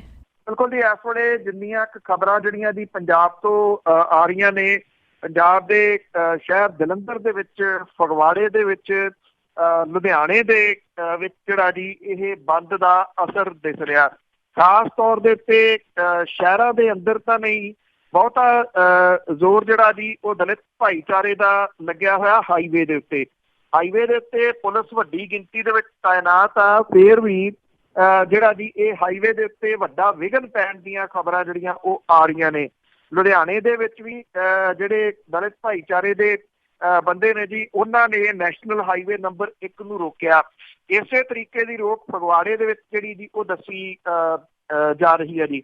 ਪੰਜਾਬ ਦੀਆਂ ਸਿਆਸੀ ਤੇ ਸਮਾਜਿਕ ਜਥੇਬੰਦੀਆਂ ਨੇ ਦਿੱਲੀ ਦੇ ਤੁਗਲਕਾਬਾਦ ਦੇ ਵਿੱਚ ਰਵਿਦਾਸ ਮੰਦਿਰ ਨੂੰ ਢਾਉਣ ਦੇ ਮੁੱਦੇ ਦੇ ਉੱਤੇ ਜਿਹੜਾ ਅੱਜ ਬੰਦ ਦਾ ਸੱਦਾ ਸੀਗਾ, ਇਹਦੀ ਹਮਾਇਤ ਕੁਝ ਸਿਆਸੀ ਪਾਰਟੀਆਂ ਨੇ ਜਿਹੜੀ ਆ ਜੀ ਉਹ ਕੀਤੀ ਆ। ਜਲੰਧਰ ਦੇ ਵਿੱਚ, ਹੁਸ਼ਿਆਰਪੁਰ ਦੇ ਵਿੱਚ, ਫਗਵਾੜੇ ਦੇ ਵਿੱਚ ਜਿੰਨੇ ਸਕੂਲ ਕਾਲਜ ਨੇ, ਉਹਨੂੰ ਇਹਤਿਆਤ ਦੇ ਵਜੋਂ ਜਿਹੜਾ ਜੀ ਉਹ ਬੰਦ ਕਰਨ ਦੇ ਹੁਕਮ ਡਿਪਟੀ ਕਮਿਸ਼ਨਰ ਸਾਹਿਬਾਨ ਜਿਹੜੇ ਨੇ ਉਹਨਾਂ ਨੇ ਦਿੱਤੇ ਆ। ਦਲਿਤ ਜਥੇਬੰਦੀਆਂ ਦੇ ਵੱਲੋਂ ਅੱਜ ਦੇਸ਼ ਭਰ ਦੇ ਵਿੱਚ ਪ੍ਰਦਰਸ਼ਨ ਜਿਹੜੇ ਜੀ ਉਹ ਕੀਤੇ ਜਾਣਗੇ। ਜਿਹੜੇ ਇਹ ਕਿਹਾ ਜਾ ਰਿਹਾ ਕਿ ਸਰਕਾਰ ਨੇ ਇਹਨਾਂ ਦੇ ਆਗੂਆਂ ਦੇ ਨਾਲ ਕੁਝ ਗੱਲਬਾਤ ਜਿਹੜੀ ਆ ਜੀ ਉਹ ਕੀਤੀ ਆ, ਪਰ ਇਹ ਜਿਹੜਾ ਸੀ ਬੰਦ ਨੂੰ ਵਾਪਸ ਲੈਣ ਦੇ ਵਾਸਤੇ ਤਿਆਰ ਜਿਹੜੇ ਉਹ ਨਹੀਂ ਹੋਏ। ਸੁਪਰੀਮ ਕੋਰਟ ਦੀਆਂ ਹਦਾਇਤਾਂ ਦੇ ਉੱਤੇ ਗੁਰੂ ਰਵਿਦਾਸ ਮੰਦਿਰ ਨੂੰ ਢਾਉਣ ਨੂੰ ਲੈ ਕੇ ਦੇਸ਼ ਭਰ ਦੇ ਵਿੱਚ ਫੈਲਿਆ ਜਿਹੜਾ ਰੋਹ ਆ, ਇਹਦੇ ਪਿੱਛੇ ਬਿਨਾਂ ਕਿਸੇ ਸ਼ੱਕ ਤੋਂ ਇੱਕ ਵੱਡੀ ਸਿਆਸਤ ਜਿਹੜੀ ਆ ਜੀ ਉਹ ਵੀ ਕੰਮ ਕਰ ਰਹੀ ਆ। ਅਕਾਲੀ ਦਲ ਨੇ ਪਹਿਲਾਂ ਇਹਦਾ ਸਾਰਾ ਜਿਹੜਾ ਜੀ ਉਹ ਭਾਂਡਾ ਭੰਨ ਦਿੱਤਾ ਸੀ ਦਿੱਲੀ ਦੀ ਸਰਕਾਰ ਦੇ ਉੱਤੇ, ਔਰ ਦਿੱਲੀ ਦੇ ਮੁੱਖ ਮੰਤਰੀ ਅਰਵਿੰਦ ਕੇਜਰੀਵਾਲ ਹੋਰਾਂ ਦੇ, ਸੁਖਬੀਰ ਬਾਦਲ ਹੋਰਾਂ ਨੇ ਉਹਨਾਂ ਨੂੰ ਦੋਸ਼ੀ ਜਿਹੜਾ ਜੀ ਉਹ ਠਹਿਰਾਤਾ ਸੀ, ਜਦੋਂ ਕਿ ਇਹ ਜਿਹੜਾ ਮੰਦਿਰ ਢਾਇਆ ਗਿਆ ਇਹ ਸੁਪਰੀਮ ਕੋਰਟ ਦੇ ਹੁਕਮਾਂ ਤੇ ਢਾਇਆ ਗਿਆ। ਔਰ ਜਿਹੜਾ DDA ਹੈ, ਡਿਵੈਲਪਮੈਂਟ ਅਥਾਰਟੀ ਜਿਹੜੀ ਆ, ਉਹਨੇ ਢਾਇਆ, ਜਿਹੜੀ ਕਿ ਸੈਂਟਰ ਦੀ ਸਰਕਾਰ ਦੇ ਅੰਡਰ ਆਉਂਦੀ ਆ। ਕੁਝ ਜਿਹੜੀਆਂ ਦਲਿਤ ਜਥੇਬੰਦੀਆਂ ਨੇ ਉਹਨਾਂ ਨੇ ਇਸੇ ਹਫ਼ਤੇ ਦੇ ਦੌਰਾਨ ਜੰਤਰ ਮੰਤਰ ਦੇ ਉੱਤੇ ਜਾ ਕੇ ਵੀ ਆਪਣਾ ਰੋਸ ਪ੍ਰਦਰਸ਼ਨ ਕਰਨ ਦੀ ਗੱਲ ਜਿਹੜੀ ਹੈ ਜੀ ਉਹ ਆਖੀ ਆ। ਮੰਦਿਰ ਜਿਹੜਾ ਜੀ ਉਹ ਢਾਇਆ ਦਿੱਲੀ ਦੇ ਵਿੱਚ, ਤੇ ਇਹਦਾ ਜਿਹੜਾ ਸਭ ਤੋਂ ਵੱਡਾ ਅਸਰ ਹੈ ਉਹ ਪੰਜਾਬ ਦੇ ਵਿੱਚ ਜਿਹੜਾ ਉਹ ਵੇਖਣ ਨੂੰ ਮਿਲ ਰਿਹਾ। ਲੋਕਾਂ ਦੇ ਮਨਾਂ ਦੇ ਅੰਦਰ ਅੱਜ ਵੀ ਉਹ ਡਰ ਜਿਹੜਾ ਜੀ ਬੈਠਾ ਹੈ। ਜਦੋਂ ਵਿਆਨਾ ਦੇ ਵਿੱਚ ਇਸ ਭਾਈਚਾਰੇ ਦੇ ਆਗੂ ਦੀ ਹੱਤਿਆ ਹੋ ਗਈ ਸੀ, ਤੇ ਇਸ ਹੱਤਿਆ ਤੋਂ ਬਾਅਦ ਫਗਵਾੜੇ ਤੋਂ ਲੈ ਕੇ ਜਲੰਧਰ ਤੱਕ ਜਿੰਨੇ ਕੁ ਬਿਜ਼ਨਸ ਆਉਂਦੇ ਆ ਉਹ ਲੂਹ ਦਿੱਤੇ ਗਏ ਸੀ, ਔਰ ਉਹਨਾਂ ਦਿਨਾਂ ਦੇ ਦੌਰਾਨ ਇੱਕ ਟ੍ਰੇਨ ਜਿਹੜੀ ਸੀ ਉਹਨੂੰ ਵੀ ਅੱਗ ਲਾ ਦਿੱਤੀ ਗਈ ਸੀ। ਇਹ ਟ੍ਰੇਨ ਕਈ ਸਾਲਾਂ ਤੱਕ ਕਬਾੜ ਦੇ ਰੂਪ ਦੇ ਵਿੱਚ ਜਲੰਧਰ ਛਾਉਣੀ ਦੇ ਬਾਹਰ ਜਿਹੜੀ ਆ ਉਹ ਖੜੀ ਰਹੀ ਆ, ਜਿਹੜੀ ਕਿ ਪ੍ਰਸ਼ਾਸਨ ਦਾ ਮੂੰਹ ਚੜਾਉਂਦੀ ਹੁੰਦੀ ਸੀ ਉਹਨਾਂ ਦਿਨਾਂ ਦੇ ਦੌਰਾਨ। ਔਰ ਕਰੀਬ 2 ਸਾਲ ਤੋਂ ਉੱਪਰ ਸਮੇਂ ਤੱਕ ਇਹ ਟ੍ਰੇਨ ਉੱਥੇ ਰਹੀ। ਹੁਣ ਉਹ ਜ਼ਰੂਰ ਜਿਹੜੀ ਜੀ ਉੱਥੇ ਨਹੀਂ ਹੈਗੀ, ਉਹਨੂੰ ਜੰਗਾਲ ਉੱਥੇ ਖੜੀ ਨੂੰ ਖਾ ਗਿਆ ਸੀ, ਕਿਉਂਕਿ ਸਾਰੇ ਡੱਬੇ ਇਹਦੇ ਜਿਹੜੇ ਜੀ ਉਹ ਸਾੜ ਦਿੱਤੇ ਗਏ ਸੀ। ਇਸ ਤਰ੍ਹਾਂ ਦੀ ਕੋਈ ਸਾੜ ਫੂਕ ਨਾ ਹੋਵੇ, ਤੋੜ ਭੰਨ ਕੋਈ ਨਾ ਹੋਵੇ, ਇੰਨਾ ਕੁ ਹੈਗਾ ਕਿ ਪ੍ਰਸ਼ਾਸਨ ਨੇ ਕਾਫੀ ਵੱਡੇ ਇੰਤਜ਼ਾਮ ਜਿਹੜੇ ਆ ਜੀ ਉਹ ਕੀਤੇ ਹੋਏ ਆ। ਪਰ ਜਦੋਂ ਭੀੜਾਂ ਜਿਹੜੀਆਂ ਜੀ ਉਹ ਪੈਂਦੀਆਂ ਨੇ, ਉਦੋਂ ਫਿਰ ਪ੍ਰਸ਼ਾਸਨ ਦੇ ਜਿਹੜੇ ਇਸ ਤਰ੍ਹਾਂ ਦੇ ਇੰਤਜ਼ਾਮ ਨੇ ਉਹ ਅਕਸਰ ਧਰੇ ਧਰਾਏ ਜਿਹੜੇ ਜੀ ਉਹ ਰਹਿ ਜਾਂਦੇ ਆ। ਦਿੱਲੀ ਦੇ ਵਿੱਚ ਇਹ ਸਾਰਾ ਕੁਝ ਹੋਇਆ, DDA ਨੇ ਜਿਹੜਾ ਜੀ ਉਹ ਕੀਤਾ। ਫਿਰ ਬੰਦ ਜਿਹੜਾ ਜੀ ਉਹ ਸਭ ਤੋਂ ਪਹਿਲਾਂ ਪੰਜਾਬ ਦੇ ਵਿੱਚ ਕਿਉਂ, ਤੇ ਖਾਸ ਤੌਰ ਦੇ ਉੱਤੇ ਲੋਕ ਜਦੋਂ ਜਿਹੜੇ ਜੀ ਉਹ ਪਰੇਸ਼ਾਨ ਹੋ ਰਹੇ ਆ, ਉਹ ਇੱਥੇ ਸਿਰਫ ਪੰਜਾਬ ਦੇ ਵਿੱਚ ਹੀ ਕਿਉਂ, ਇਹ ਇੱਕ ਵੱਡਾ ਸਵਾਲ ਆ। ਉਹਦਾ ਰੀਜ਼ਨ ਇਹ ਆ ਕਿ ਦਲਿਤ ਭਾਈਚਾਰਾ ਜਿਹੜਾ ਜੀ ਉਹਦੀ ਇੱਕ ਵੱਡੀ ਗਿਣਤੀ ਪੰਜਾਬ ਦੇ ਵਿੱਚ ਵਸਦੀ, ਤੇ ਅਜਿਹੇ ਮੌਕੇ ਦੇ ਉੱਤੇ ਜਿਹੜੀਆਂ ਸਿਆਸੀ ਪਾਰਟੀਆਂ ਨੇ ਉਹ ਅਕਸਰ ਆਪਣੀ ਸਿਆਸਤ ਜਿਹੜੀ ਆ ਜੀ ਉਹਨੂੰ ਬਣਾਉਣ ਦੇ ਵਾਸਤੇ ਇਸ ਤਰ੍ਹਾਂ ਦੇ ਸੱਦਿਆਂ ਦੇ ਪਿੱਛੇ ਹੁੰਦੀਆਂ। ਬਿਲਕੁਲ ਜੀ। ਇੱਕ ਬਲਤੇਜ ਜੀ ਬਹੁਤ ਇਹ ਸਵਾਲ ਹੈਗਾ ਕਿ ਜਿਹੜੀਆਂ ਘੱਟ ਗਿਣਤੀਆਂ ਆ ਉਹਨਾਂ ਦੇ ਨਾਲ ਧੱਕਾ ਹੋ ਰਿਹਾ ਇੰਡੀਆ ਦੇ ਵਿੱਚ, ਪੂਰੀ ਦੇ ਵਿੱਚ, ਜਾਂ ਉਹ ਮੁਸਲਿਮ ਭਾਈਚਾਰਾ ਹੋਵੇ, ਸਿੱਖ ਹੋਣ, ਦਲਿਤ ਭਾਈਚਾਰਾ ਹੋਵੇ, ਪਰ ਸਾਰੇ ਭੁਗਤਦੇ ਪਏ ਸਰਕਾਰਾਂ ਦੇ ਹੱਕ ਵਿੱਚ। ਇਹਦਾ ਕੀ ਕਾਰਨ ਹੈ? ਓਸ਼ੋ ਹੋਰਾਂ ਨੂੰ ਜਿਨ੍ਹਾਂ ਨੇ ਪੜ੍ਹਿਆ ਸੁਣਿਆ ਜੀ, ਓਸ਼ੋ ਹੋਰਾਂ ਨੇ ਇੱਕ ਵਾਰੀ ਗੱਲ ਕਹੀ ਸੀ, ਮੇਰਾ ਖਿਆਲ ਉਹਦੇ ਤੋਂ ਉੱਪਰ ਬਿਹਤਰ ਜਵਾਬ ਨਹੀਂ ਹੋ ਸਕਦਾ। ਉਹ ਕਹਿੰਦੇ ਆ ਕਿ ਇੱਕ ਵਾੜੇ ਵਾਲਾ ਸੀਗਾ ਜਿਹਨੇ ਭੇਡਾਂ ਰੱਖੀਆਂ ਹੋਈਆਂ ਸੀਗੀਆਂ, ਪਰ ਉਹ ਭੇਡ ਖਾਂਦਾ ਵੀ ਸੀਗਾ। ਇੱਕ ਵਾਰੀ ਭੇਡਾਂ ਇਕੱਠੀਆਂ ਹੋ ਗਈਆਂ ਵੀ ਤੂੰ ਸਾਨੂੰ ਪਾਲਦਾ ਠੀਕ ਹੈ, ਪਰ ਤੂੰ ਰੋਜ਼ ਇੱਕ ਵੱਢ ਕੇ ਭੇਡ ਖਾ ਜਾਂਦਾ। तो कहते वाड़े वाले ने भेडां नूं संबोधन करदिआं ये गल आखी सी, तुसीं तां शेर हो, मैं तुहानूं थोड़ी कहना, तुहाडे विच कुछ भेडां ने जिन्हां नूं एक एक करके मैं वो मका रिहा, उन्हां नूं मैं भेडां मका दूंगा, फिर कल्ले जिहड़े जी वो शेर रह जाणगे। तो इउं करके कल्ली कल्ली भेड जिहड़ी है ना जी वो खा गया सी। ये तां हुण समझण दी जरूरत है ना भी जिन्हां नूं शेर किहा जा रिहा उन्हां नूं परचाया ही जा रिहा। वारी तां उस वाड़े वाले वांगू उन्हां दी भी एक दिन जिहड़ी है जी वो आ जानी है। तो इस करके ਜਿਹੜਾ ਯੂਨਾਈਟ ਹੋਣਾ ਉਹ ਜਿਹੜਾ ਉਹ ਬਹੁਤ ਜ਼ਰੂਰੀ ਹੈ ਜੀ। ਚੰਗਾ ਹੁੰਦਾ ਜੇ ਅਜਿਹੇ ਬੰਦ ਦੇ ਜਿਹੜੇ ਸੱਦੇ ਸੀਗੇ ਉਹ ਰਾਜਾਂ ਨੂੰ ਵੱਧ ਅਧਿਕਾਰ ਦੇਣ ਦੇ ਮਾਮਲੇ ਦੇ ਉੱਤੇ ਜਿਹੜਾ ਦੀ ਉਹ ਦਿੱਤੇ ਹੁੰਦੇ। ਇੱਕ ਪਾਸੇ ਸੁਖਬੀਰ ਸਿੰਘ ਬਾਦਲ ਹੋਰੀ ਜਿਹੜੇ ਆ ਉਹ ਧਾਰਾ 370 ਜਿਹੜੀ ਆ ਉਹ ਖਤਮ ਕਰਨ ਤੇ ਰਾਜ ਜਿਹੜਾ ਦੀ ਉਹਦੀ ਰਾਜ ਦੀ ਹੋਂਦ ਖੋਹ ਲੈਣ ਵਾਲੇ ਫੈਸਲੇ ਦੇ ਉੱਤੇ ਚੌੜੇ ਹੋ ਕੇ ਕਹਿ ਰਹੇ ਕਿ ਅਸੀਂ ਸਰਕਾਰ ਦੀ ਮਦਦ ਕਰਦੇ ਹਾਂ। ਦੂਜੇ ਪਾਸੇ ਜਦੋਂ ਆਹ ਮਸਲਾ ਜਿਹੜਾ ਦੀ ਆਇਆ ਤੇ ਉਹ ਦਿੱਲੀ ਦੀ ਸਰਕਾਰ ਨੂੰ ਜਿਹੜਾ ਦੀ ਉਹ ਘੇਰਨ ਦੇ ਯਤਨਾਂ ਦੇ ਵਿੱਚ ਨੇ ਜਿਹੜੀ ਕਿ ਪਹਿਲਾਂ ਹੀ ਅੱਧ ਪਛੱਡੀ ਆ। ਇਹ ਦੋਗਲਾਪਨ ਜਿਹੜਾ ਨਾ ਜੀ ਸਿਆਸੀ ਨੇਤਾਵਾਂ ਦਾ ਲੋਕਾਂ ਨੂੰ ਅੱਜ ਵੀ ਜਿਹੜੀ ਆ ਦੀ ਉਸ ਵਾੜੇ ਵਾਲੇ ਵਾਂਗੂ ਸਮਝ ਨਹੀਂ ਆ ਰਹੀ ਕਿ ਜਿਹੜਾ ਵਾੜੇ ਦਾ ਮਾਲਕ ਹੈ ਉਹ ਕੱਲਾ ਕੱਲਾ ਕਰਕੇ ਇੱਕ ਇੱਕ ਭੇਡ ਨੂੰ ਖਾਈ ਜਾ ਰਿਹਾ, ਬਾਕੀਆਂ ਨੂੰ ਇਹ ਵੀ ਕਹੀ ਜਾਂਦਾ ਕਿ ਤੁਸੀਂ ਸ਼ੇਰ ਹੋ, ਮੈਂ ਤਾਂ ਸਿਰਫ ਭੇਡਾਂ ਚੁਣ ਰਿਹਾ। ਬਿਲਕੁਲ ਸਾਰੇ ਖਾਧੇ ਜਾਣਗੇ। ਤੇ ਅੱਗੇ ਰਾਮਪੁਰਾ ਫੂਲ ਦੀ ਜੇ ਗੱਲ ਕਰੀਏ ਉਸ ਹਲਕੇ ਦੇ ਵਿੱਚ ਜਿਹੜੇ ਬਿਜਲੀ ਚੋਰ ਆ ਉਹ ਮਾਲਾ ਮਾਲ।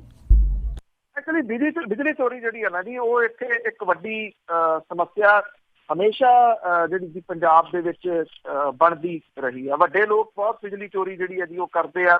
ਜਦੋਂ 2017 ਦੇ ਵਿੱਚ ਚੋਣਾਂ ਹੋਈਆਂ ਨੇ ਤੇ ਉਸ ਤੋਂ ਬਾਅਦ ਨਤੀਜਿਆਂ ਤੋਂ ਪਹਿਲਾਂ ਜਿਹੜੇ ਤਰੀਕੇ ਦੇ ਨਾਲ ਬਿਜਲੀ ਦੇ ਵਾਸਤੇ ਜਿੰਨੇ ਬਿੱਲ ਵੱਡੇ ਵੱਡੇ ਲੋਕਾਂ ਦੇ ਨਿਕਲ ਆਏ ਸੀਗੇ ਇਉਂ ਲੱਗਿਆ ਸੀ ਕਿ ਬੜਾ ਕੁਛ ਜਿਹੜਾ ਜੀ ਉਹ ਹੋ ਰਿਹਾ ਔਰ ਸ਼ਾਇਦ ਇਸ ਮਹਿਕਮੇ ਵਿੱਚ ਸੁਧਾਰ ਆ ਜੇ। ਸਰਕਾਰ ਬਦਲੀ ਨਹੀਂ, ਸਰਕਾਰ ਮਤਲਬ ਕਿ ਉਹੀ ਜਿਹੜੀ ਚੀਜ਼ ਦੀ ਉਹ ਦੂਸਰੀ ਪਾਰਟੀ ਦੀ ਆ ਗਈ, ਫਿਰ ਸਾਰਾ ਕੁਛ ਉਸੇ ਤਰੀਕੇ ਦੇ ਨਾਲ ਚੱਲਣ ਲੱਗ ਗਿਆ।